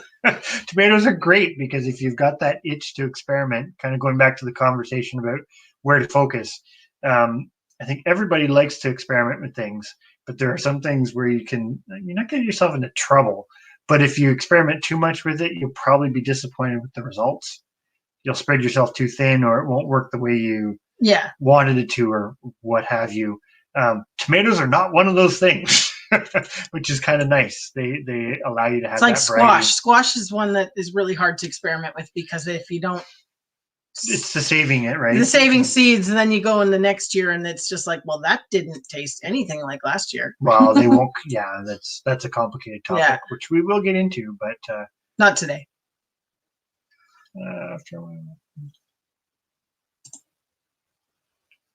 Yeah, that makes sense because I can see them slowing down inside a bit. But that's the nice part about. Hey, best yet, Journey. Got the seeds and everything else. We're way behind in the chat, so sorry if you've been in for a while. I'm not sure the little marker thingy is way up, Chris. Way up. You've got a huge gap below it to come down. I'm gonna jump ahead a little bit here. But just to be so yeah. I think I'm gonna go in Green Moms. I think for us, the prepping side of it is more the homestead oriented. Yeah, it's more about what you can do to. It kind of ties in with the self-sufficiency type stuff. Like our version of prepping is, like I say, save seeds, keep a chicken flock that's diverse enough that you can keep it going. Mm-hmm. Think a year and ahead if you're going to get in. Like it's that kind of. Prepping, well, and storing food and stuff too, because that's important and it ties right. We always keep lots of toilet paper, but we're not so much into the political. But it's more along the lines of even the having the things you need to do that food preservation. That sort of stuff is more what we don't. I'm going to say this, and I it's nothing against prepping on some types of stuff, but we don't really kind of buy into the hype of apocalypses and that sort of stuff. It doesn't mean that it might not happen, but there's nothing in particular. We're more prepping for what if Chris loses his job and we don't have money or things like that. You know, you've got setup that it's a long-term goal of reducing the amount that's going out of pocket to purchase the stuff. Yeah. And all of that still helps you to survive an apocalypse, but it's not necessarily that's why you're doing it. It's just a better quality, But it's all good skills that more people should probably have.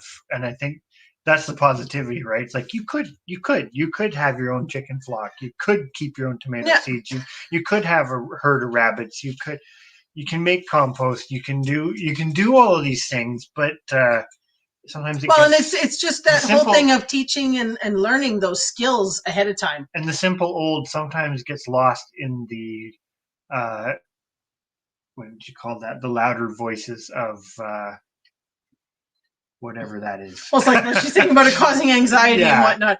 And that's the part that for us we have no interest in being involved with or promoting or that sort of stuff. We don't watch the news. We don't really get into that part of it. But I'll be honest, it's just one of those things that we live in a bubble and basically are trying to set ourselves up that our bubble is sustainable, which is basically prepping in a nutshell. There's a good thing from Chrissy too about like there's the old way of doing things, growing a ton of green and yellow beans and spending a ton of time bagging them up and freezing them. Oh, exactly. There's, that's what it takes to put it very, very, very bluntly. I advanced to not even parboiling them now. Yeah, we'll have to go into that when we get to that point. But I can't stand having to parboil stuff. Or flat, whatever that's blanch them. So I just do it all. Anyways, that's another topic. Carrots, I'm going to touch on that for a second. It depends on the variety and how deep they go as to how much soil they really need. Because there are some varieties that stay quite small, and there's other varieties that get like huge. So the longer they are, the deeper, more. And it should say that on your if you bought seeds on your packet, it should say how estimate length they should be growing. Yeah, so it's going to because you really do want the soil at least loosened that depth. One thing that I have done in the past is I actually planted the carrots into a mound. Like basically make like a hill. Oops, I'm moving the wrong way. A hill that has a flat top. And then I planted my seeds down that so that I had the bit more depth and got really nice carrots that way. But since then, we've gone to the purple carrots, dragon carrots, which are a little stubbier than the long orange ones. But yeah, exactly. Oh, this is a loaded question that I probably won't be able to answer simply right now. It really depends on what it is.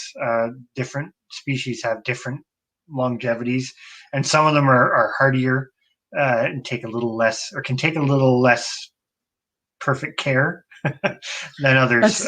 Some can do, like, people have used 10-year-old seeds as long as they're stored well. There has been stuff taken out of Egyptian tombs and stuff that's like thousands of years old, and it still sprouts. So it really depends on the species and the conditions. Yeah, I think it's relatively reasonable to say 5 years. I was going to say two to three. You're pretty much probably golden with just about anything, with maybe a couple of exceptions. 5 is there's a few things, like I know corn has a shorter shelf life. Yeah. Parsnips have a little bit Peas, shorter. I think, are shorter too. They might. I can't remember them all, but there is a few common things that are a little shorter. But like you say, up to 5 years is pretty reasonable. Then when you get beyond that, and that's the other thing about saving them, when you save your own, you have a better idea if you keeping even very basic, like you just jot the year down on it. Whereas sometimes you don't know how old or how well cared for some of the store-bought and stuff is. Like if you're buying in a box store, if you're buying from a seed company, a little different. But the other thing too that we kind of we basically base our seed saving on, in my mind, is save way more than you will ever need, because it's if we save way more bean seeds than we will ever plant, way more lettuce seeds than we will ever plant, but and marking them, we work in 2-year increments. So like 2018, 2019 are together in the same jar. Then 2020, 2021 will be together in the same jar. And basically what we do is, when you've got this year, 2020, 2021 will be full, you're going to move to the next one in 2022. Go back to that 2018-19 jar and put some into a thing and see how well they sprout. Because if they're still sprouting, fine, and you've got 1,000 seeds in there, I certainly wouldn't throw them out. Because, as I said, you never know when you might need them. But we always kind of go back and just check, because if the viability is going down a lot and you've got a whole bunch more saved from the next couple of years, then I would discard. But the key is make sure you don't mix them too many years together, because then you're discarding it all because you've blended in the lesser stuff. Some things, it's like beans, or dry beans are great because you just eat them. We should do a video on that. Yeah, we should. Another topic. Thank you for the information, Going Green Mom, because that's because you posted about the harding. I think that may have been something that happened. So we're always behind. We're behind in everything. But that all makes sense and is great to know. I want to try the Swiss chard inside too. We found out the hard way. Well, we might try it again, but we're a little too cold and wet and freeze-thawy for Swiss chard to overwinter on its own outside. But with a little bit of protection, which could even maybe do the greenhouse, we might. Well, it just needed to be covered, because it's look at the cabbage and the kale. They were dry. They froze solid, but because they were covered, they didn't get the wet and moisture down in that would then freeze them again and whatnot. And I think that's where we went wrong with the Swiss chard. We didn't actually cover the bed that they were in. We covered it with straw mulch to try to keep it, but I think it got wet, and then the freeze thaw just didn't help. But that's awesome, Molly. That's a good number of birds to have at your feeders there. Yeah. It's definitely that time of year where they are coming back in with a vengeance. Yeah, we had this week we did have the first Oriole come back. Now we've got 2 of them. What else do we have that came back? There was the rose-breasted grosbeak. That was what it was. Yes, rose. That's my thing. I always gauge summer on when the rose-breasted grosbeak comes back. That's the beginning. Yeah. Beginning of real spring. Yeah. But we're so behind. But yeah, kale would probably do pretty good, I would think, in a tower garden with the other stuff. Good night, Jane. Sorry. Hopefully we haven't missed you. We're way behind. Okay.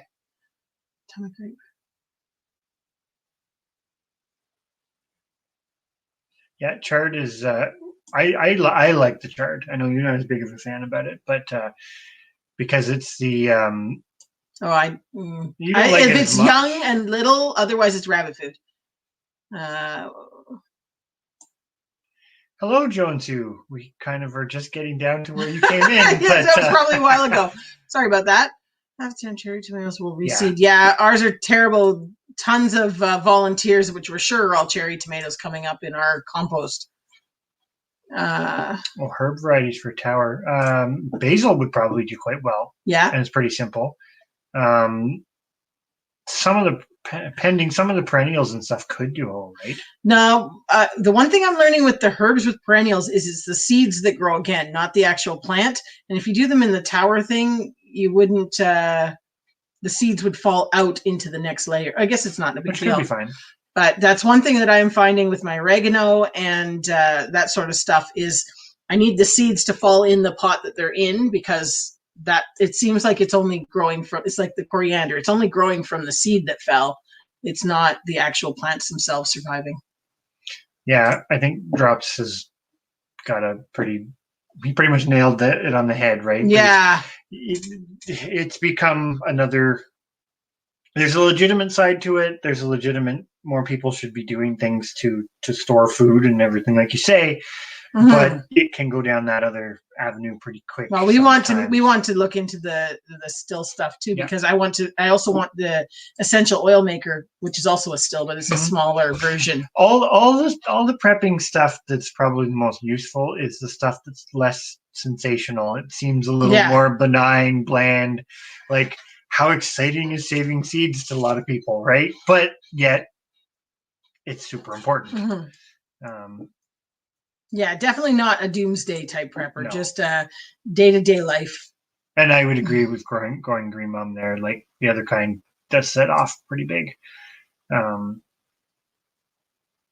We're not into, like I say, we don't even follow. And I will admit that it's kind of one of those, as soon as it gets to that topic, we sort of vacate or turn it off. Yeah, but that's another one of those things, right? Prepping is not new. That's how people lived for most of our history, always prepping for the next year, whatever it is. And it's a new label on something that people stopped doing. Again, it's all kind of the same genre of time, for lack of a better. Well, I mean, in the old days, everybody had a cold cellar. Everybody, you wouldn't have made it otherwise unless you were wealthy. Oh, yeah. But I think this is one of the things, you're probably a step up, even if you don't have anybody like that that directly in your life that can teach you how to do it. You're a step up because you're thinking about it, and it's not that hard to find the information. Like, I know we've got the seed saving little series we're doing, but we're kind of not regurgitating. We're putting our spin on it, but like the facts of separation distances and that sort of thing. Like, we learnt it just from reading and that sort of thing, and then practically applying it. I guess it's the best way to put it. Yeah, and it's like Indiana Backyard Gardeners, little couple comments down says, you have us and YouTube. Exactly. And that's one of the things, though, you build up this community. I mean, it's like Jason and Danielle at Walsh Hills Homestead gave us some amazing new seeds, which we would never have even looked into trying. It was just, you get that community and you share, and I think that's part of it. Is we're building a little community unit that you can kind of ask questions, and when there's failures, there's people to pick you up, and when you need something, there's hopefully people there that have what you need and can help out. So I definitely think thank you, Indiana Backyard Gardener, for putting some of that stuff about the time the seeds are viable for. Yeah, I couldn't remember. I can't. That's the other thing too. Books. I'm a big proponent of this. Books and those kind of resources are awesome to have, because no matter what, well, unless your house burns down or you lose the book, which don't want either of those to happen. Touch wood. Touch wood. You still have that resource. So even if you can't get on the internet, you can figure out, at least from the book, if you can't remember. That would be one of my definite that's a prepper things, is having a good library, because if you don't have internet, you need to still be able to do it all. Yeah, as much as we don't want it to go away, but And I think Wickershire said, yeah, we will be. It kind of just, there's no real set schedule to it. It's just going to kind of come out over time. Well, and yeah, that's what we kind of thought we would do things as. It's like Chris put out his carrot seeds, setting it up, getting the carrots out there to save seeds, how to plan for that. And then, so we're kind of just doing things as they come up in real life. I mean, this is what we're doing right now. So that's the seed video, is we're putting the carrots out because we need to get it ahead of the Queen Anne's lace, etc. But then we'll also be doing some short ones and little ones on actually collecting the seeds out in the garden, how to do that, how to, what's the best ones to choose, that sort of thing. Will all come as we wanted. We didn't want to use old footage. We didn't really have a lot of old footage because we didn't really video it. Yeah, well, we started our YouTube channel right at the end of the summer last year, and it was kind of one of those, we hadn't planned a lot of that. We didn't know how much to dive into that kind of right at the beginning. But thank you, Adrian, for sharing people's links out. That's awesome. Definitely go right ahead. The overwintering carrots in the ground freezing is a problem. I think for us, the ground freezing, even though wild carrot, Queen Anne's lace, grows here and overwinters just fine, I think a lot of the domestic varieties, I'm going to say it would probably be a risk. Now saying that, I don't think it was a problem 10 years ago. When it stayed frozen. When you got cold and it stayed cold. The problem for us now, and this is what we found with the Swiss chard, and we also are sure it would have we found it with our second batch of kale that we left out. It snows, then it melts, and the ground gets saturated, and then it freezes, and then it snows, and then it melts, and then it's a constant cycle of repeatedly melting and thawing those roots, the plants just rot. The plant has to be super, super cold hardy, like chives, for example. They don't seem to mind it. Well, the other thing too is I think it's something too with the your domesticated plants. I'm going to say doctored to the point that it depends where they were developed, right? Yeah, you can be the same species. Well, the carrots are a good one. There's so many different varieties, and it's still a carrot root, but they're not the same. They do better in different soil conditions. They have different growth rates. They have different, they've been so diverged from one another, even though they're still all the same species as the wild Queen Anne's lace. It makes sense, right? You're basically taking advantage of slightly different adaptations and exploiting them over time for the benefit of human food. We'll have to go and see. Sorry. I don't know if you already have a video on your still, and kind of not a review type video, but just using it and that sort of thing. I'm very curious because that's something that I definitely want to get. And that would be pretty cool to be able to make the white vinegar with it, because that's one of those things that's super useful that you can stockpile to a point, but and the big thing for me was having the essential oils, being able to, we make soaps. I use essential oils for, when you're fluffing your laundry and all that sort of stuff. You put a couple drops in the water for making things smell nice, that sort of stuff. So I like, this is a good comment from Crucy. I never thought of that, but it makes 100% sense. If you harvested the cabbage and cut it off, and you cut it down to the root ball, because it's a biannual, it would come back. Yeah. And you'd be able to hypothetically get seed out of it. That's something. If you can keep the plant alive. Which ours did quite well. Ours overwintered, but like we said, they were covered with plastic, so they were dry. And I think that's the only way that we could do the carrots and stuff, is if you could tunnel cover them to keep them dry, they'd be fine. But for us, that constant melt, thaw, we go from -20 to +15. It's just ridiculous now, where it never did that before. Yeah, a great point. If the internet isn't available for whatever reason, it's really nice to have those books. There's no question about that. Oh, I didn't see Farm and HVAC left. Sorry. Have a good night if you're still in here. If not, sorry we missed you. This is the book on seed saving. Which were the two? I can't remember the names of them. We've got the. Where have you got them upstairs? They're up on the shelf upstairs. The big one up high. We'll grab them, and I can't remember the names of them, but they're both good. You'll find little if you have a couple books on seed saving, you'll find little differences between it, because to put it very bluntly, when you get into plants, even when you're talking wild species, there's not a lot of agreement sometimes from taxonomists as to what is what species and that sort of thing. And when you get into domestic plants, it gets even more open-ended sometimes. So it's all very similar, but one might tell you 3 meters and the next one tells you 5 meters or whatever. And I think that's where it's important to really get into the weeds on trying to figure this stuff out, but also not get so stressed out about it that everything's going to be lost if you were 4.5 meters and you're supposed to be 5 or something like that from a variety. So they're How to Save Your Own Seeds, which is from Seeds of Diversity Canada. Up there. I don't even know if this is still in print, to be 100% honest. And the other one, which I know is still in print, is Seed to Seed, Seed Saving and Growing Techniques for Vegetable Gardeners, which is shiny on the front, so it looks terrible. But that's the other one. I haven't looked recently, but I think you can get that one on Amazon. Yeah, that one is. But I don't know if the other one is still available or not. It's a bit older. Thanks for coming in, Joe and Sue. Yeah, thank you.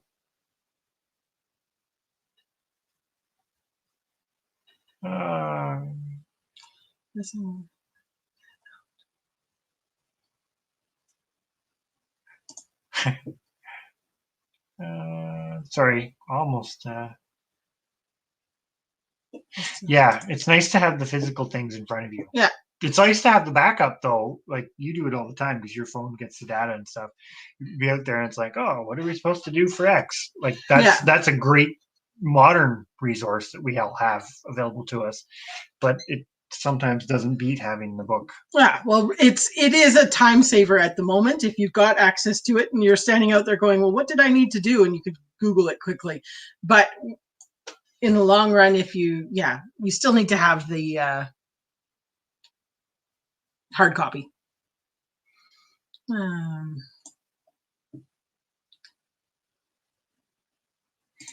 2 pounds of cabbage seeds. Not a bad thing to have. Well, this is what we've got. How many? There's 13 cabbage plants that are going to go to seed. So I'm not sure. Maybe we could do cabbage seed sprouts. You probably could if you have enough of it. There's no reason. It's the same botanical species as broccoli, so I don't see why not. Sorry, our floor is sloped, so you roll away downhill. I need a brake on my chair. I need brakes so that it doesn't roll.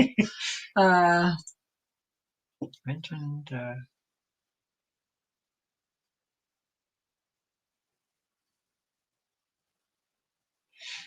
Yeah, I think. Some things. I think you're talking about the carrots. I think it really depends. It's like you read things about leeks and stuff too, and they keep them out all winter. They grow them in the winter, but it's like you need to know where you are. Yeah. In relation to whether that's going to work or not. The one with the squares. Yeah. It's a good one. It gets into the weeds on some of the particulars on it. There are a few things where it kind of leaves it a bit open-ended, just because there is an agreement on whatever, but it's definitely a good resource. I would recommend it. I like using the two of them kind of in tandem. The green one is, I want to say, a little more simplified. So if you're looking for something quick, the other one's a little more, there it is. Yeah, there you go. It's definitely a worthwhile book. Well, you really like that one. You reference it a lot. Right, microgreens. Yeah, I think you could do it. Thanks. Well, I'm curious. I think that it would definitely be a case of experimenting with a few things. We're going to try again with the Swiss chard, overwintering it, but we're going to try covering it this year and see if that makes a difference. Because, like I say, the kale and the cabbage that we covered survived just fine and is doing amazing going to seed out there right now. Yet the kale that we didn't cover, all we did was mulched it with straw, and the Swiss chard that we didn't cover, totally gone. Just mush annihilated. There was one Swiss chard root that actually still seemed okay, and I did transplant it to a different area because I thought they were all dead when I dug it all up. And then the chickens killed it. And then the chickens ate it. So that's the other thing, to keep them out of the garden. But that's a whole different thing. Yeah, we never tried leeks really. Kind of.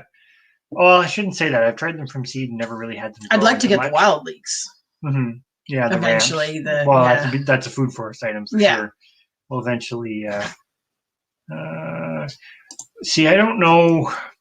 I should have this memorized, but we're 5B, which is the Canadian version.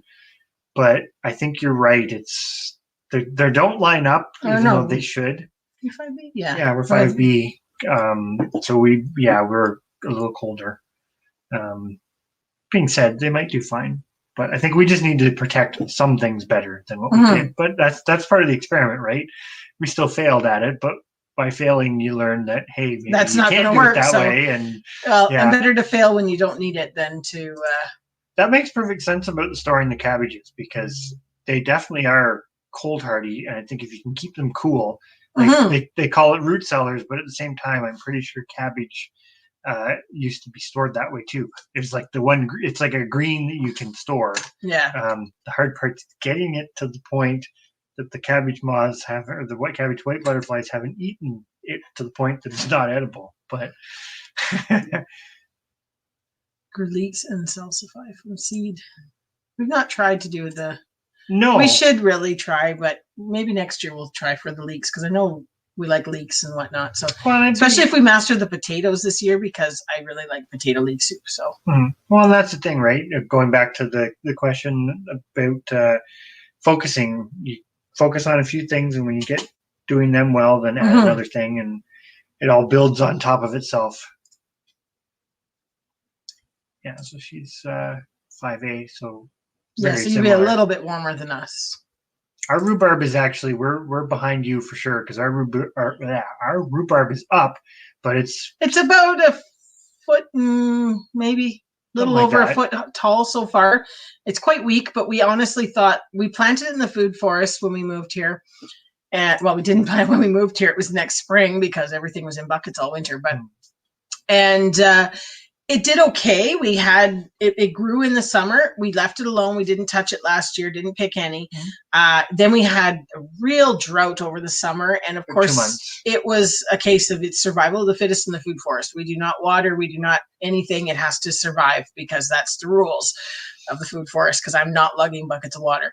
Anyways, it died right back, and we thought for sure it wasn't going to grow this year. And then I had one of the bunches perked up a little bit in the fall and had some sprouts, but we had no, what do you call the seed? Flower head. No flower head developed. But this spring, all three of them did come back, so that's really good. So we're going to mulch them around them a bit, and I probably will leave them again, because I'm not seeing any seed head developing at this point.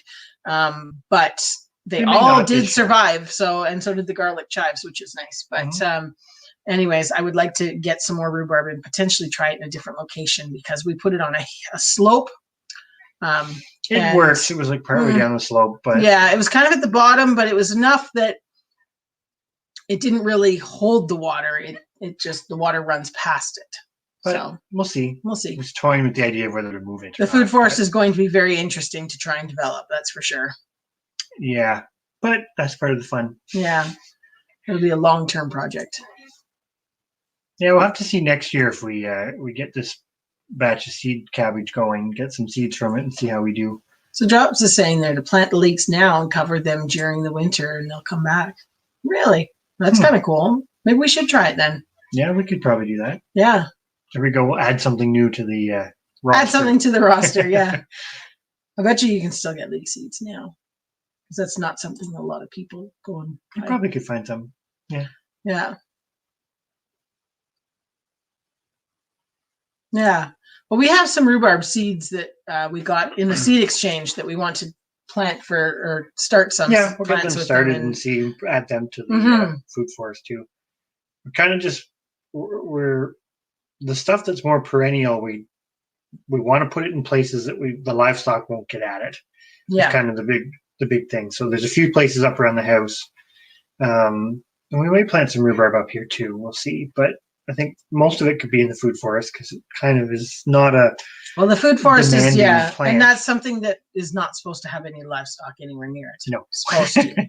Supposed to. Saying that the goats were in it last year, but I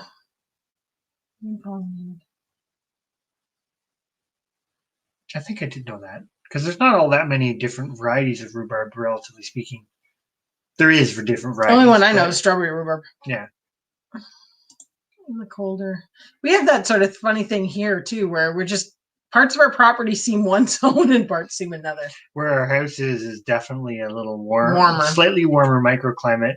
The food forest isn't bad. Well, the food forest is down low, though. It's an old pit, protected. So. But then when you get north of that, because the property is kind of north to south, when you get north of that, it changes. Yeah, it's like it drops like a whole zone once you get back to the pasture. There's the line. There's the imaginary line. Well, but it is a case because the fruit trees are all blossoming on the front of the half of the property, and the back half barely have any leaves. Well, and the dandelions are going like crazy up by the house, and the ones in the pasture are way just behind, barely starting to get the flowers. Yeah, so it's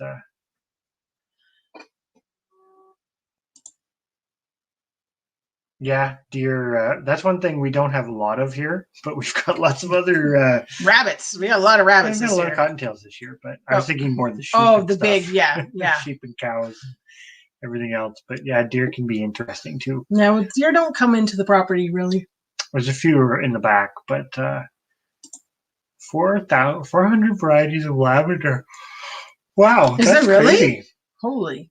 I suppose it makes sense though because it has a long history of use, right? It's only kind of recently that it's not. Well, lavender is something that I really wanted to get growing so that I could then get my little still thing to do the essential oils, to have lavender essential oil. I think we'll figure it out because it'd be nice to get a little perennial bed of it going. Doesn't have to be huge, but yeah, I'd like to have a nice size. A nice herb garden of a bunch of different things would be really nice.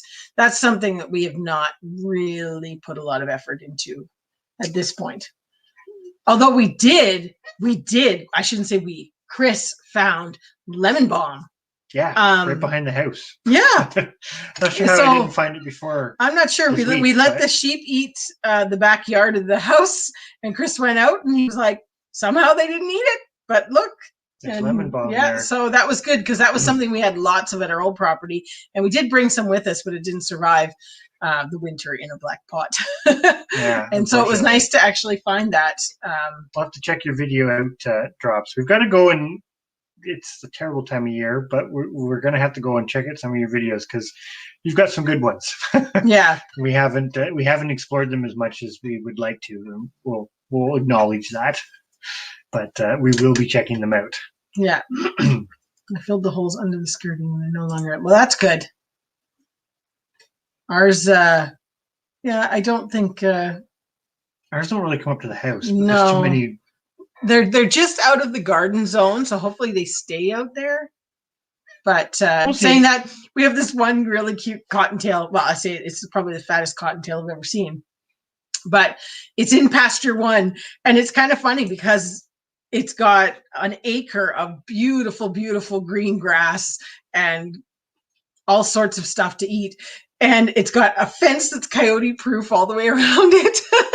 And every time we go down there, it's just hopping around out in the pasture. Like, look at my place. I've got it made. So yeah, I'm sure it probably has babies somewhere. But anyways, it's the rabbit's life for sure out there. Oh, I'm sure it does have some. Yeah. But, yeah, it was nice to find it though, because that was one of the ones we wanted. So we're gonna probably take some of it to the food forest and let it go free, let it go wild.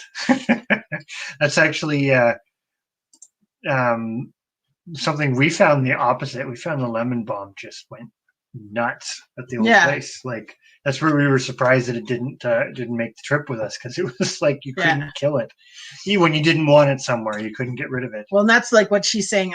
I've got my oregano in pots, and this is where I think I need to plant it actually in a herb garden in the ground or take some to the food forest because that's the one that I'm finding it's the seed that's regrowing It's not the actual plants. And so every year it gets more. And of course I pick some and then the seeds flop to the side and it's losing seeds onto the ground and other places instead of putting them into the pots.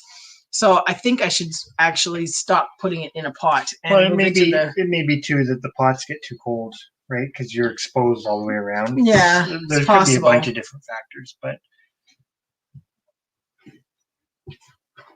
I think, did we have some oregano that came back? Yeah. Yeah.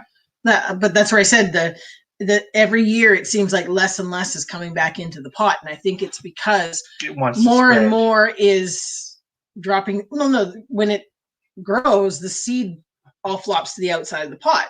So then the center ends up with nothing and you get a little bit around the outside. And so every year it seems like there's nothing in the middle and it spreads. Yeah. So I need to actually bend the seeds back in. You were talking about that, I think, last week, the lemony oregano that's we used to have lemon thyme and I loved it. Oh, it was really good. And it didn't make we dug it up and brought it with us. It did not survive.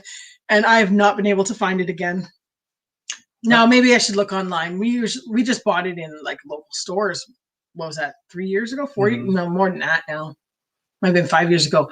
Anyways, and it's I could probably find it if I looked hard enough online, but I was hoping to just be able to walk into a store and get it because that's how we got last time and it was perfect. But oh well. This is something I want to look into a bit more too, is because I think this is a great point, planting at the base of the cherry tree. Mm-hmm. Like we could do that kind of stuff. We just haven't yet, or not in a big way. But we did the mints underneath the plum trees. Yeah, that's true, and they're not doing too bad. Mm-hmm. Hopefully they'll take off. But that's what we should try with some oregano. It's planted around one of the fruit trees that's up here. Oh boy, it's getting late. Alrighty then. On that note, she's got lemon basil. No. There's lemon basil. Yeah. I make lemony basil soup. I don't know if you have ever made it. If you haven't, I will find your email and I will email you the recipe because it is amazing. I will eventually one day do a video on it, but it's not the lemon basil would be pretty good for it. Yeah, I make this lemony basil soup. It's the kids' favorite soup. And it would be perfect with lemon basil. You need less lemon. Well, no, because you still need that for acidity anyways, but it would even be better. Yeah, more lemon. Because it's got a lot of, I think it's got like 4 cups of basil. This is a batch that makes a bunch of jars, but I think it's got 4 cups of basil and then it's got 2 cups of other herbs. So you could mix them, I'm going to go back to the companion planting thing for a moment because maybe somebody in here has some ideas. So going way back to the beginning about our raspberry patch that we're planting, we're doing it kind of the old style each way.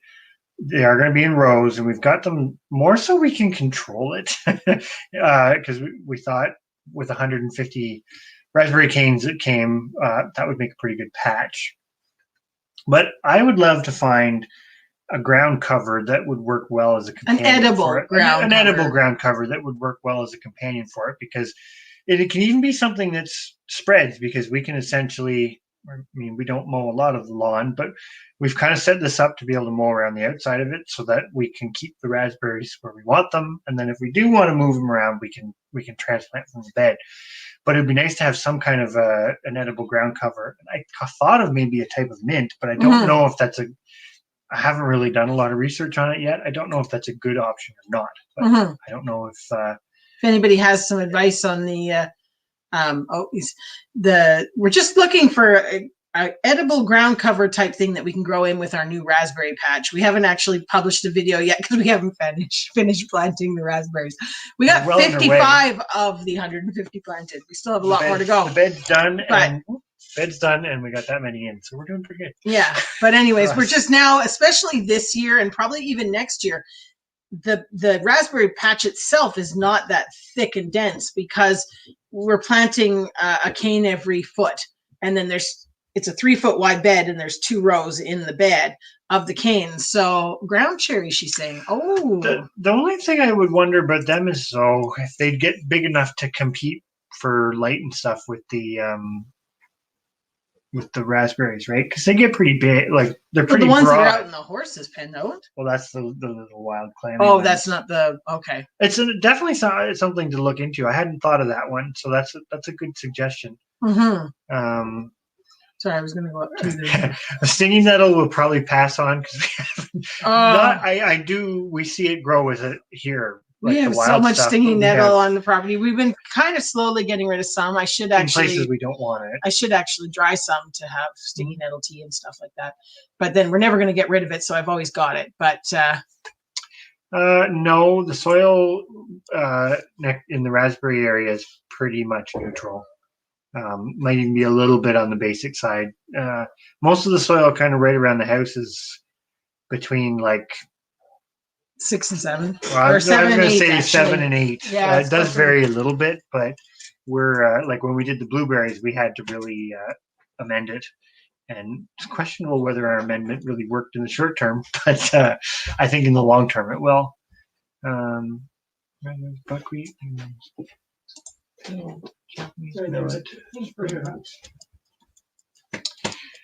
Yeah, they're all legumes. Oh, I wonder if you could grow. When you say legumes, I wonder. I was thinking about the peas, but well, that's what I was almost wondering because those are all annuals. Like ideally, it would be nice to have like a perennial, but some of those annuals wouldn't be terrible either. I have read about like the oats and whatnot being a really good one, but I don't know. I guess we could try it. Well, it's something to consider. Sorry, you skipped ahead, so I'm going back to read comments. Could divide and conquer. I was going to. Oh, that was what it was. She'd asked about the time in the containers, and that was I was going to say about ours. We didn't even bring them. We just sat them inside the greenhouse, so they were again out of the constant wet thaw, whatever. They were kept dry basically, but they were not babied. It was, still well freezing. And I thought, we'll see what happens. And sure enough, they all survived. And the one that I had out in the garden that I just mulched over also survived. And the funny thing is, the ones that were in the pots were, there were 2 different kinds. They were like the prickly kind as opposed to the leaf kind. And so I left the leaf one out in the garden because I was like, I don't really care if that one dies because I don't like that one as much. And it did amazing overwintered and is now huge. And the prickly ones, they survived and they still look good, but they didn't really expand, I guess. Not yet, anyway. Not yet. So we'll have to see what they do. But they did survive completely on their own outside. We didn't bring them into the house or anything. They were just in the... Good night, Kersey. I think we're going to do the same because it's 11. But this has been good, and it's some good food for thought. I'm going to look into the legume thing a bit because like we grow a lot of beans and peas and stuff. That would be an interesting thing, at least especially for this year. Well, because the canes are not going to be taking up a massive space in those beds. Not the first year, no. So that's why we kind of thought, at least for the first year or two, it makes sense to use those beds for something else at the same time. Creeping time could be interesting because that would basically provide like exactly what I'm thinking of a pretty decent cover on the ground. Underneath them. So that's a definite possibility as well. Definitely lots to think about. No, I think that actually works quite well. Oh, a good plant for keeping. That's a good question. I definitely would say if you don't have them already, if it's more like apple and cherry and stuff, the plastic spiral tree guards do work, or at least deter them a bit. I know they're plastic, but at the same time, the only thing that really works is anything that's prickly. And even then, if they can get in around it, garlic or something like that might help.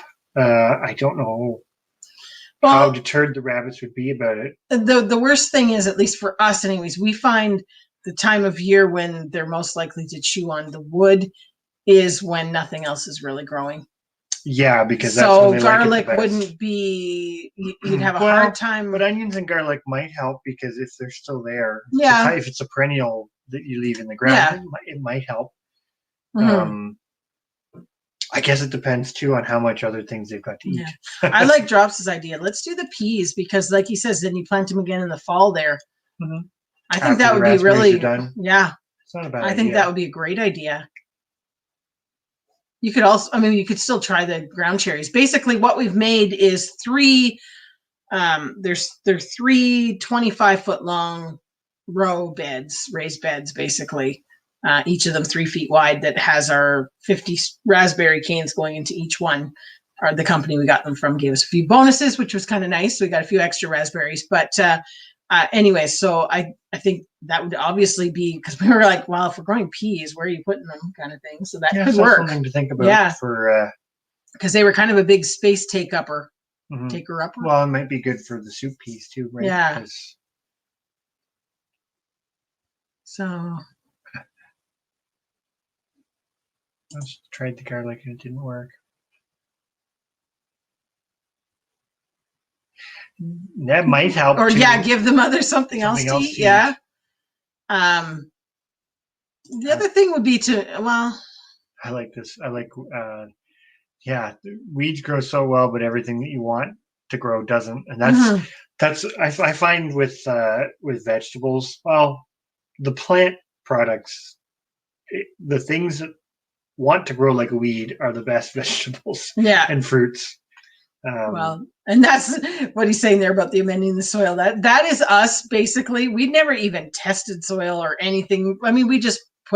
We do have a lot of fertilizer here because of the animals. So obviously that went on, and we've always thrown our ash in the fire, or oh my goodness, in the raised beds over the winter time, just because that gets it out of the fireplace, obviously.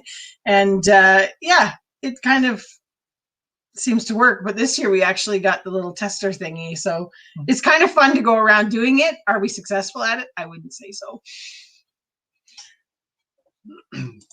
Yeah, we're going to look into this pea option a bit. Yeah, well, and another thing that we bought. Good night, Chris's Clever Crafts. Yes. Thank you very much for coming in. Another thing that we did purchase this year, we did grow them 3 years ago, and we saved seeds from them, and we purchased more seeds, was the Canadian soup pea, which is another one that, again, you use it as a dried.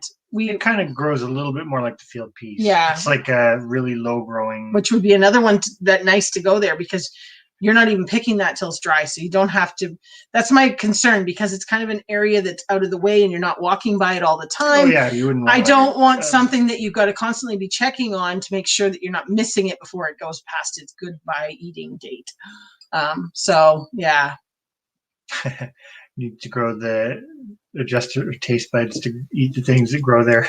Well, we're getting better at that, though. It's like, it's like the wild parsnip and eating the parsnip, and the daylilies, the hostas we do, but they were planted. They weren't. We don't have a lot of them yet. No, but we're working on getting more of them. I'm going to the lamb's quarters we've done in stir fry and purslane relish. Awesome, definitely. I did a video on how to make the purslane relish, and it is really good.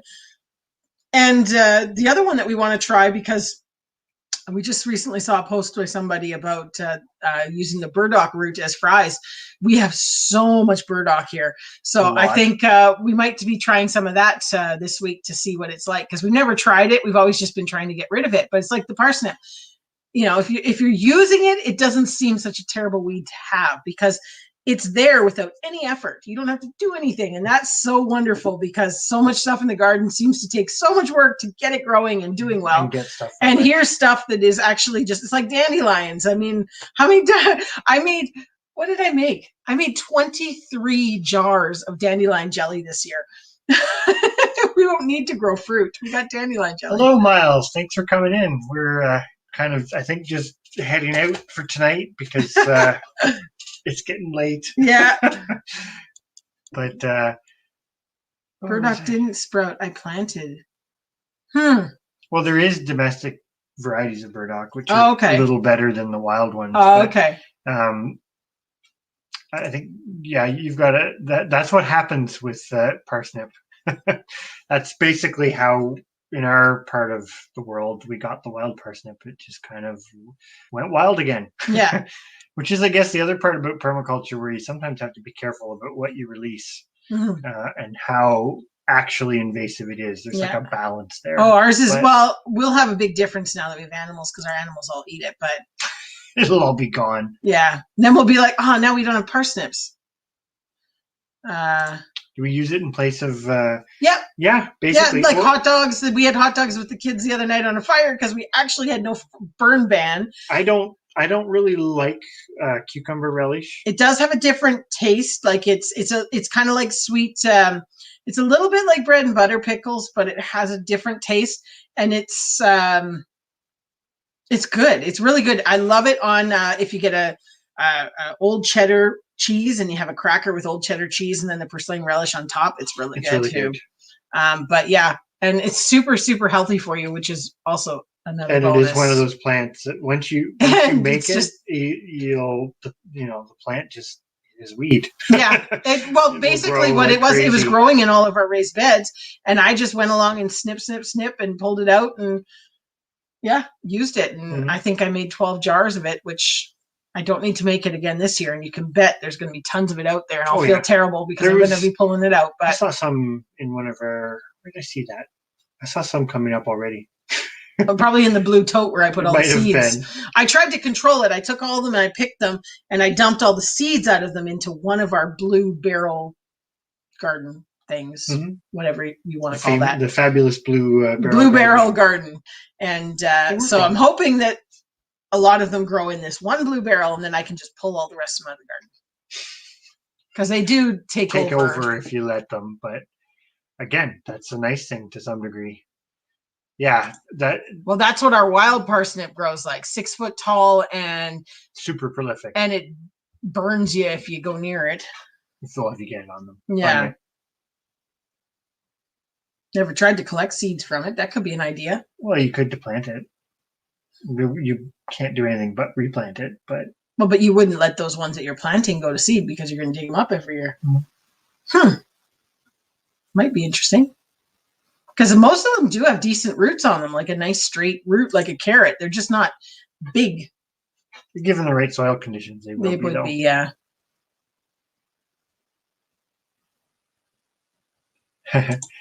Edible deer or edible. It's funny because Drop said it too. Like, dandelions are an excellent food source, and everything loves them. That's the one thing we find with having the livestock. Like, it's a good thing that they're so prolific, because that's the one thing they all pick at, hone right in on, and just devour it given the opportunity. So you end up with pastures that have very little dandelions in them. Grass is the second choice on the menu. I could have planted all the seeds that I harvested out of the sheep fleece. Oh, from the parsnips? Yeah, I say about collecting the seeds. The sheep went out in the pasture with the wild parsnip, and just their fleece got full of seeds last fall. And the nice part is the sheep definitely don't mind eating it. In fact, when nothing really eats it when it gets big. That's when it gets the most toxic, for lack of a better way to put it. It's always got the toxin in it, but when it's young, like right now, if we let them out, that's they go straight to the parsnip and eat it. Same thing with the pigs. They did that too, which I was surprised at. We were surprised on the pigs, but then the communities they have darker skin, so I don't know if it would affect them the same way. But it's kind of crazy stuff. Yeah. Anyways, I think we may wrap it up. We may wrap it up.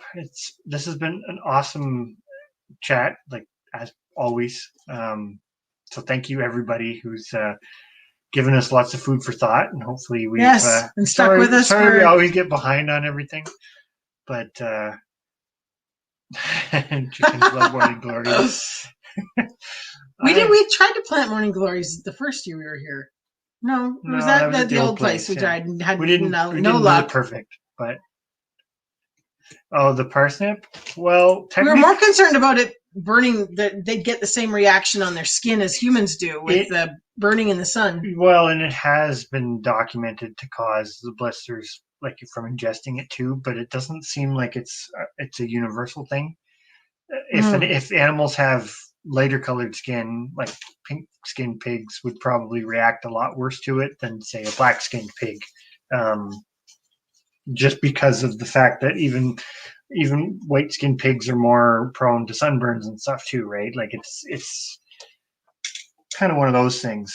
Yeah. So that I forget the chemical. I listed it in the one video we did, but the chemical that's in it can cause those kind of reactions. But it's not everybody and not every animal reacts the same way. Yeah. It's kind of the so we're learning as we go.